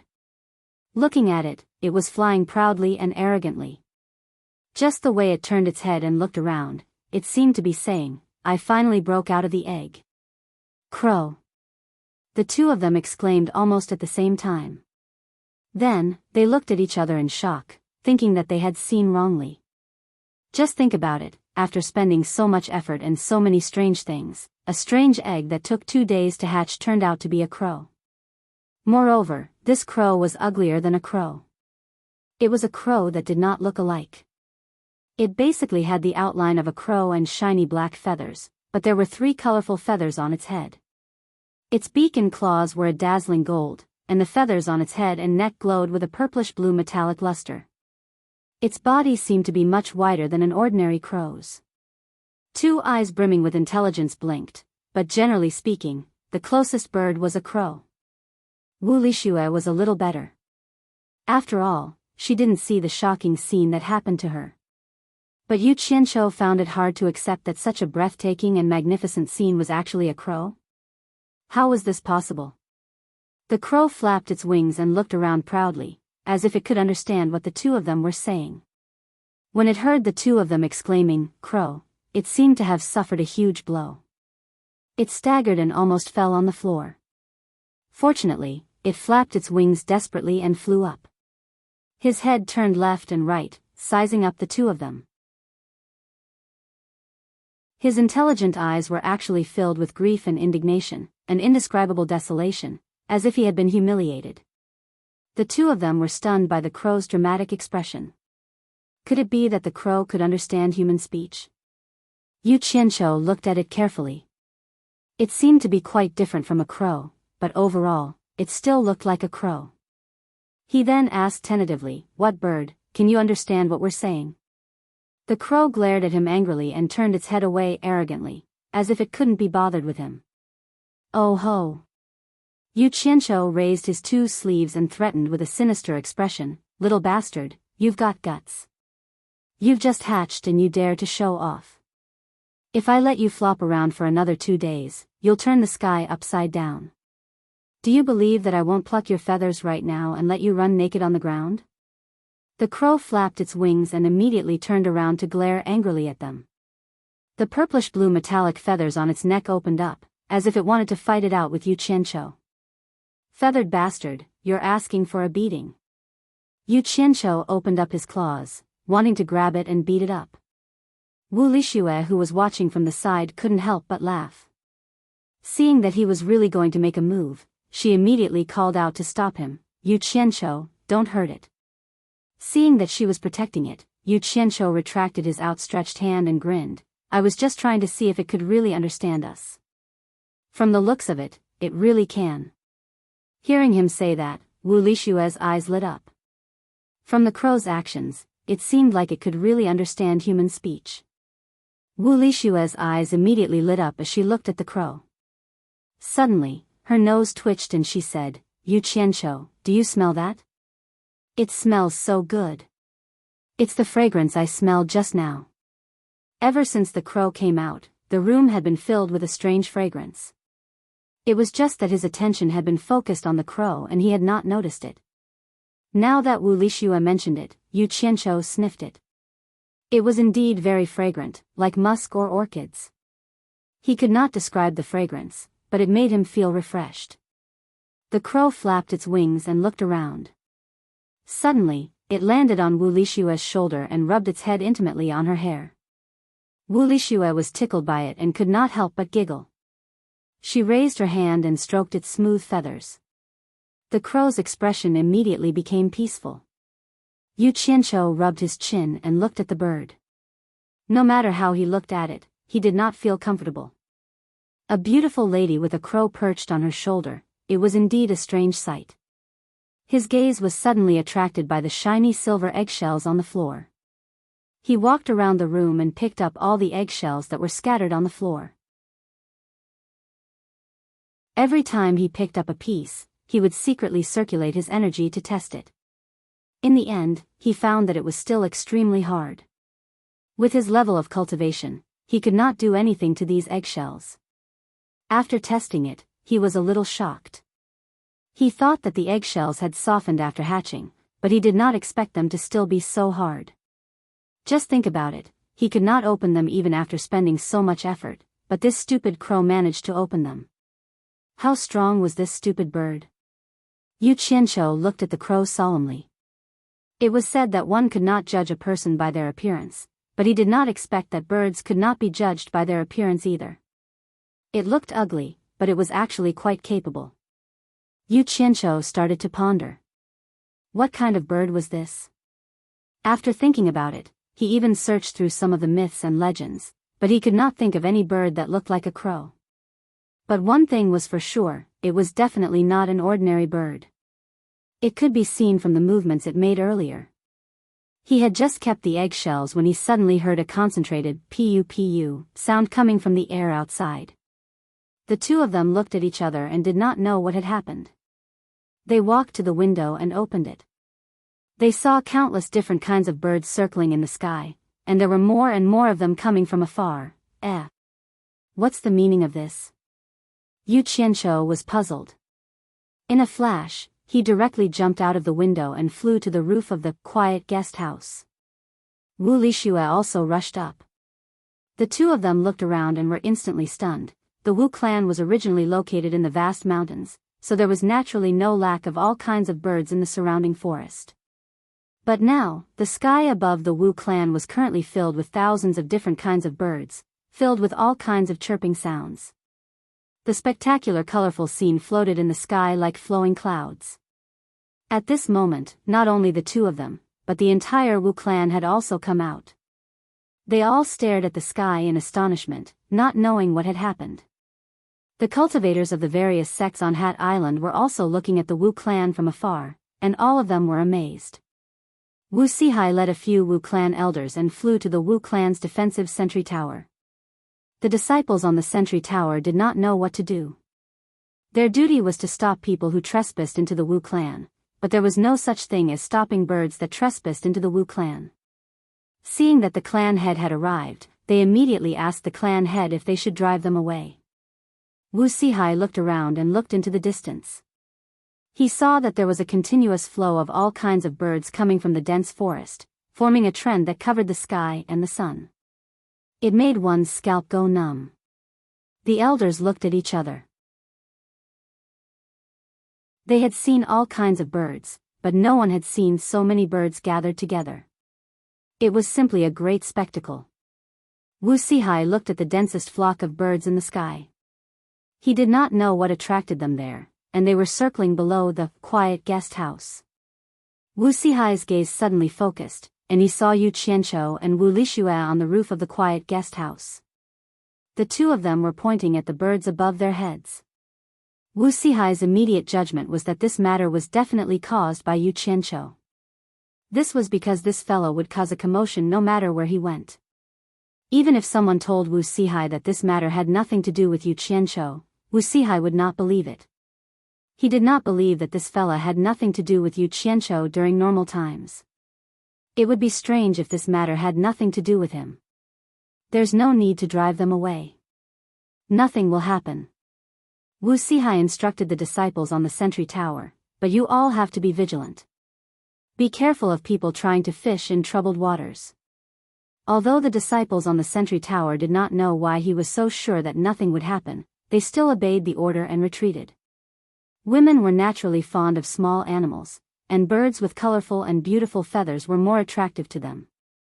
At this moment, Wu Lixue was jumping excitedly on the roof. Although she lived in the mountains and had seen many birds, there were many birds in the sky that she had never seen before. Their bright feathers were dazzling. Wow! Look, it's so beautiful. Wu Lixue pointed at a pheasant that had just flown over her head. It had colorful feathers and a long tail of colorful feathers. It was like a peacock spreading its tail in the sky. Yu Qianqiu stammered perfunctorily. He rubbed his chin and stared at the sky. No matter how he looked at it, he found it strange. What made him feel the most strange was that some birds were natural enemies. For example, there was a vicious eagle mixed in the flock of birds. However, at this moment, they were coexisting harmoniously in the sky. It really did not make sense. Wow! That one is so beautiful. Wu Lixue pointed at the sky and exclaimed. Yu Qianqiu tilted his head and glanced at her. He inadvertently saw that the crow on her shoulder glanced at the bird she pointed at. It revealed a disdainful look, as if it was mocking. This was considered beautiful?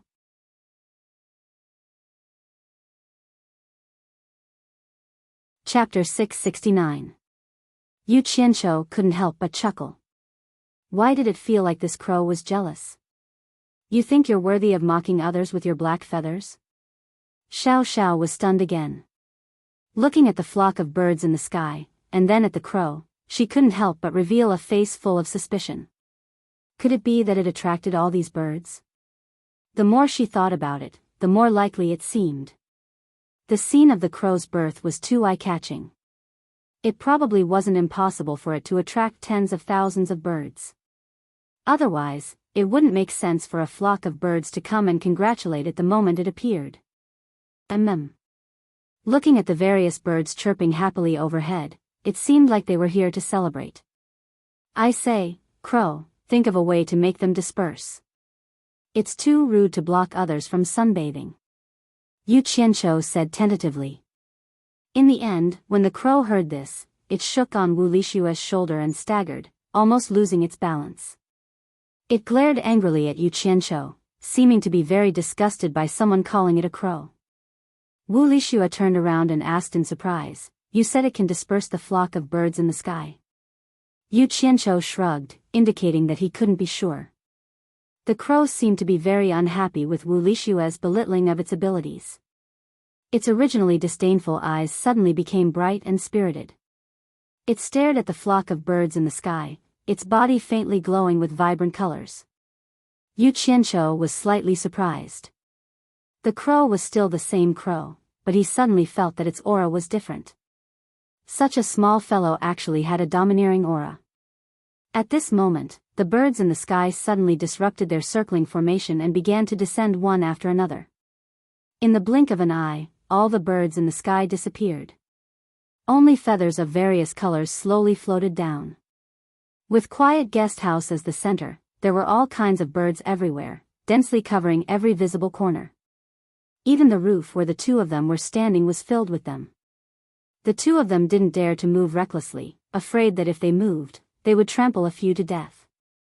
Not to mention Yu Qianqiu and Wu Lixue, even Wu Sihai and the others on the watchtower were dumbfounded after witnessing this magical scene. Wu Sihai was even more certain that this matter was done by Yu Qianqiu. However, he was also suspicious of how Yu Qianqiu did it. Could it be that he had learned some kind of beast-controlling technique? Docile pigeons, ferocious eagles, colorful pheasants, no matter how big or small they were, all kinds of birds bowed their heads towards where the two of them stood.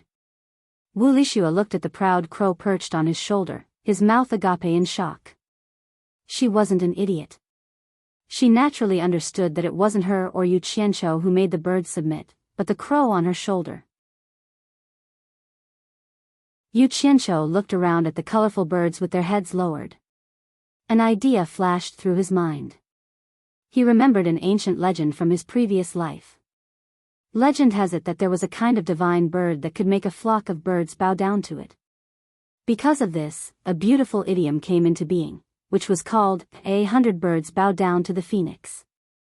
However, the phoenix in the 100 birds bow down to the phoenix was a divine bird, the phoenix. Could it be the legendary divine bird, the phoenix?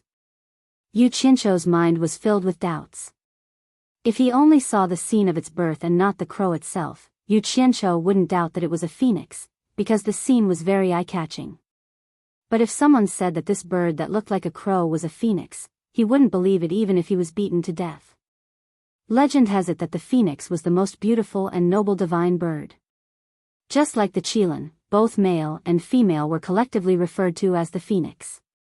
The male was the phoenix and the female was the phoenix. Generally, regardless of gender, they were collectively referred to as the phoenix. Legend has it that the phoenix's feathers were thousands of times more beautiful than a peacock's feathers. Furthermore, it had the mystical power of immortality and rebirth from the ashes.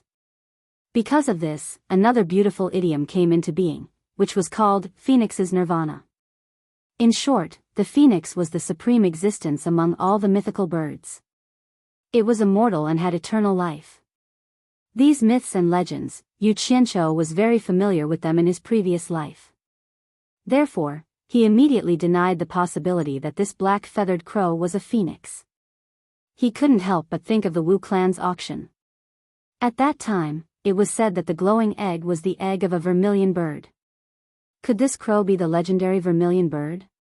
That's not possible. Yu Qianqiu shook his head slightly and denied this guess. Although he wasn't familiar with the legend of the vermilion bird, he knew that it was a hybrid descendant of the phoenix. It was an existence that could almost be compared to the golden-winged roc among the mythical birds. How could it look like a crow? Bullsh *t. But looking at this tattered crow's eye-catching appearance, it was definitely not an ordinary bird. He didn't know where it came from. At this moment, the crow on Wu Lixue's shoulder suddenly opened its beak and let out a cry. The cry was loud and clear, like a desolate rustling, piercing through the clouds. As a result, Yu Qianqiu, who was close to it, was in a miserable state. He was so shaken that his eyes rolled back and he almost fell down the stairs. In his daze, he felt a hand supporting him. He subconsciously felt that it was Wu Lixue who had lent him a hand. Yu Qianqiu, what happened to you?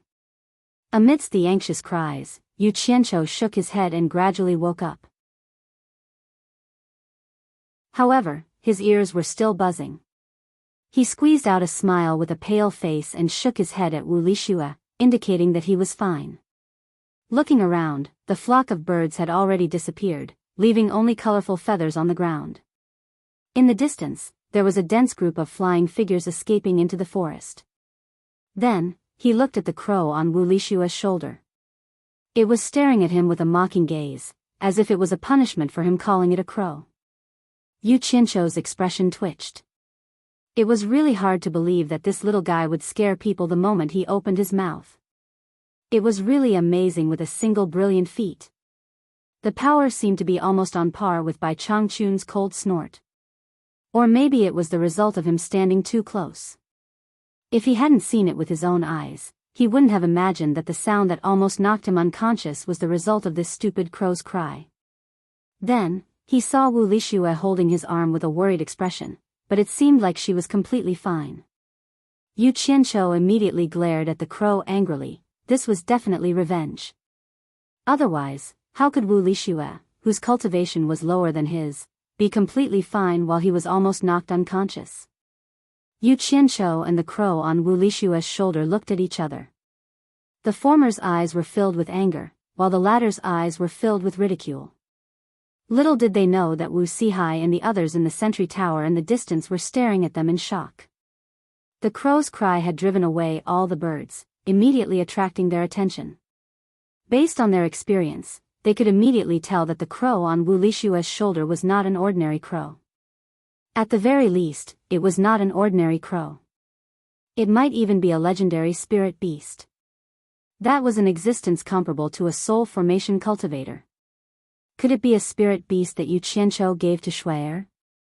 Wu Sihai was overjoyed and immediately confirmed his guess. This was because he naturally knew whether Wu Lixue had a spirit beast or not.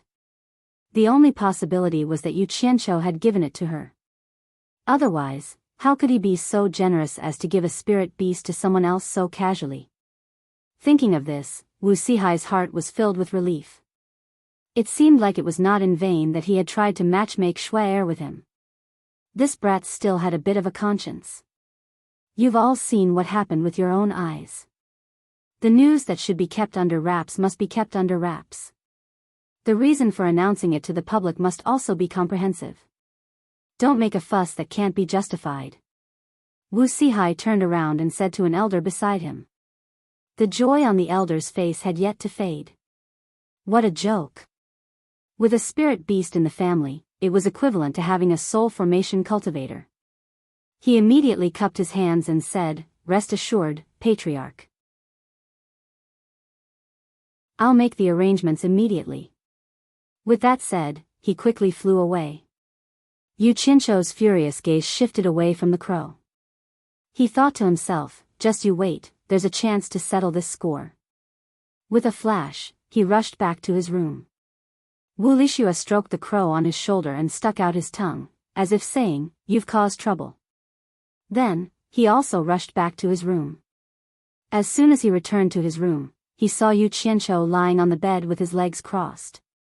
It seemed like he was still angry. Wu Lixue secretly smiled, knowing that he was in a bad mood after suffering a setback. He didn't disturb him and continued to play with the precious crow on his shoulder. Ah! Wu Lixue suddenly cried out in pain. Yu Qianqiu suddenly looked over. It would have been fine if he didn't look, but as soon as he did, he became furious. As it turned out, when Wu Lixue had been playing with the crow on his shoulder, the crow had suddenly pecked at Wu Lixue's finger, causing the skin on Wu Lixue's finger to break, and the crow had been licking the blood from its beak, seemingly savoring the taste of the blood. "I'll kill you!" Yu Qianqiu roared angrily, and in a flash, he stretched out his claws, wanting to grab the crow on Wu Lixue's shoulder and crush it to death. "Don't!" Wu Lixue was not having it. Instead, he used his hands to block the crow on his shoulder. "Lixue, let me kill it. This stupid bird doesn't look like a good thing. It's bloodthirsty the moment it's born, it's very strange. It's not safe for you to keep it by your side." Yu Qianqiu was furious, as if he wanted to take revenge on Wu Lixue. "No. It didn't do it on purpose." Wu Lixue pleaded. "Yu Qianqiu, can you let it go? It's just a little skin on my finger, it's really not a big deal. Lixue, don't be stubborn. Let me kill." Yu Qianqiu couldn't finish his sentence.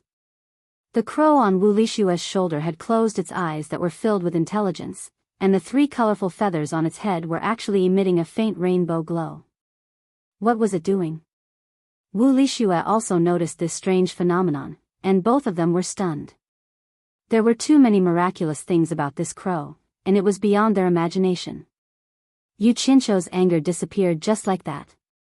His finger slowly scratched his chin, and he thought to himself, could it be that this stupid bird is evolving? Not long after, the crow's eyes suddenly opened, and it stared at Yu Qianqiu with a piercing gaze. With a clear and melodious voice, it shouted. What did you call me? How dare you call this god a stupid bird? The two of them almost fainted when they heard it. Yu Qianqiu's face was filled with disbelief. He pointed at it and stammered. You were the one who spoke just now. The crow shook its head in anger. That's nothing. This god was born to understand any language. Anything that can speak in this world, as long as it offers a drop of blood for this god to extract, this god will be able to learn their language in no time. But don't misunderstand, this god is incomparably noble. I won't extract just anyone's blood. For example, your blood is not worthy for this god to extract. The person it was looking down on was naturally Yu Qianqiu.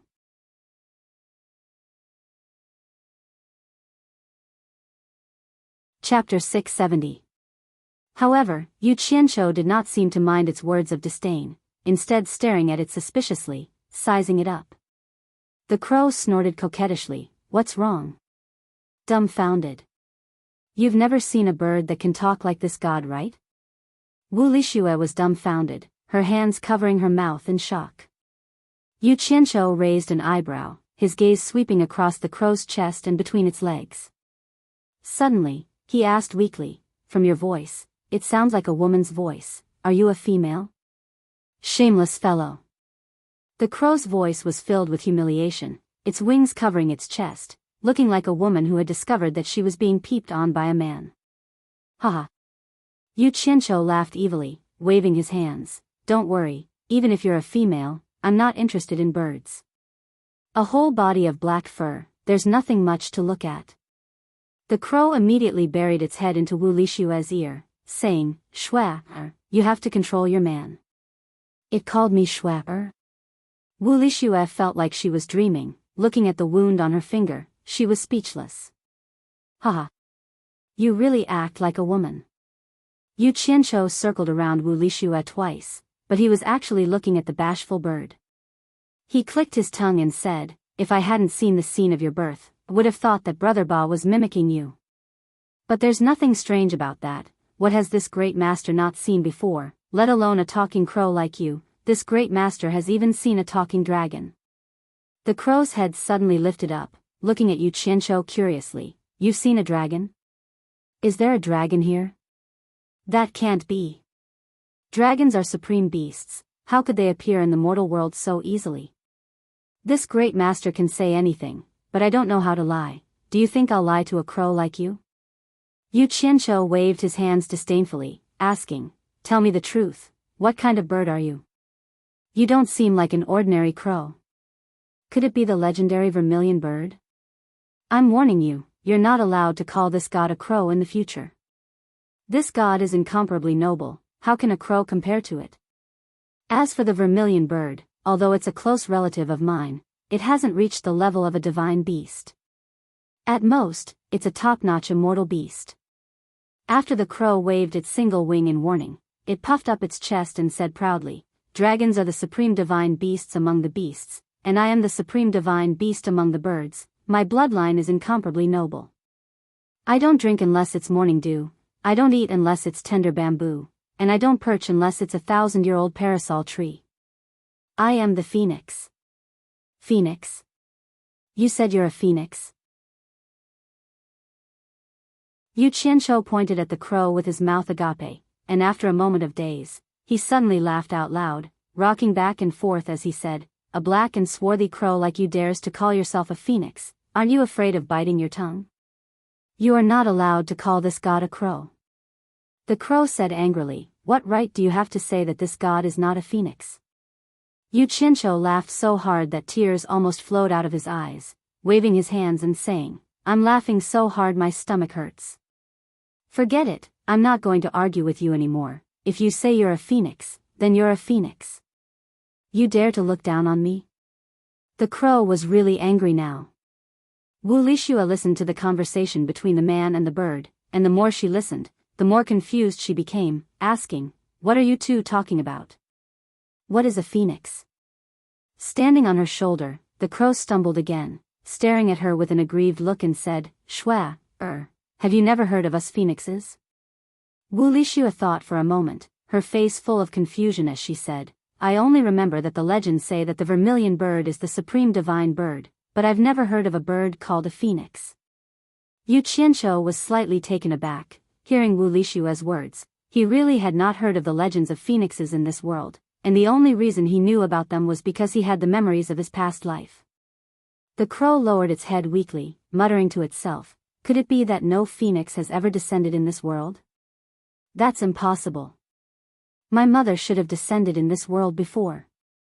Didn't she leave behind any legends? All of a sudden, it raised its head and stared at Yu Qianzhou, asking, then how do you know about phoenixes? Wu Lishua also looked at him curiously. Yu Qianzhou was taken aback, he couldn't possibly say that he had lived 2 lives right. Immediately finding an excuse, he giggled and said, maybe your mother looks just like you, and everyone else thinks of her as a crow, who would care what a crow's name is? I've heard of a legend of a crow drinking water, but I don't think it's your mother. Nonsense, my mother is the most beautiful mythological beast, with 7 colored feathers, and a rainbow glow around her body, noble and peaceful. Anyone can tell that she is extraordinary with one look, and as long as someone has seen her before, with just one look, no one can forget her. She's much prettier than I am. The crow's first few words were said arrogantly, but by the time it finished, it was as if it was feeling inferior because of its ugly appearance. Yu Qianzhou was stunned on the spot. According to the crow's description of her mother, she really looked like the phoenixes he had heard of in his previous life.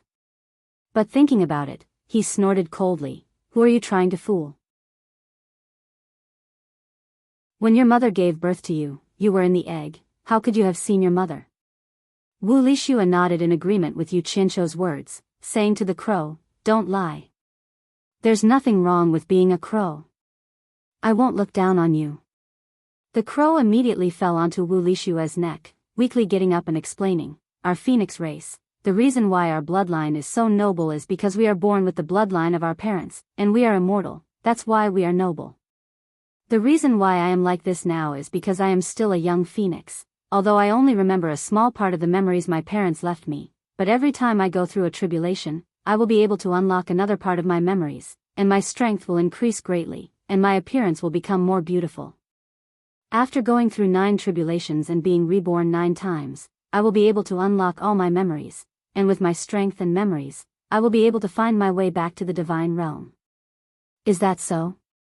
Wu Lishua's voice was filled with doubt, obviously finding it hard to accept such a miraculous explanation. Just as the crow was speechless, Yu Qianzhou suddenly exclaimed, Phoenix's nirvana? Yeah. The crow cried out in surprise, flying onto Yu Qianzhou's shoulder, hugging his face and kissing him, jumping up and down excitedly. You know about the phoenix's nirvana, you know about the phoenix's nirvana, then you definitely know what I mean. All of a sudden, it cried out in surprise again, flying into the air and slapping its claws against each other, as if it had stepped on dog poop.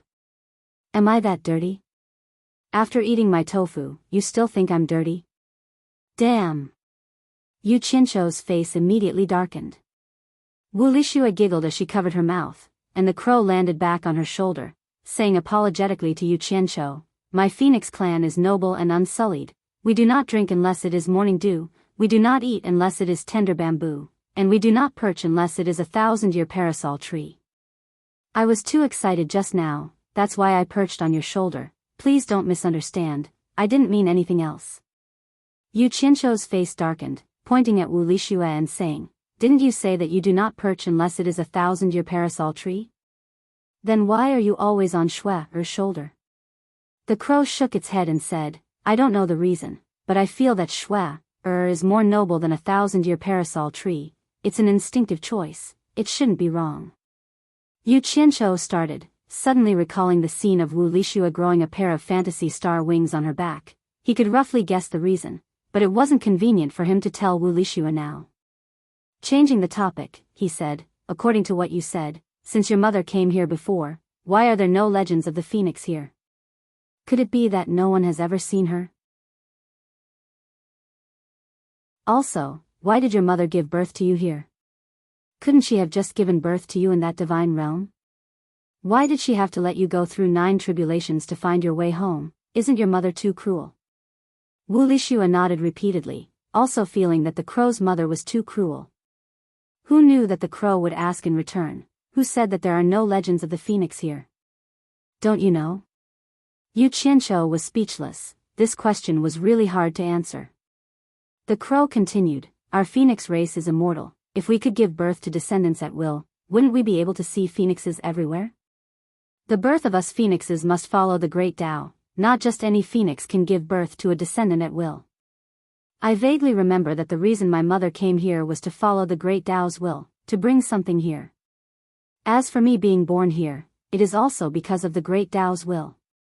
And my birth means that this human world is about to. At this point, the crow immediately stopped talking. Yu Qianqiu asked suspiciously, what is about to happen in this human world?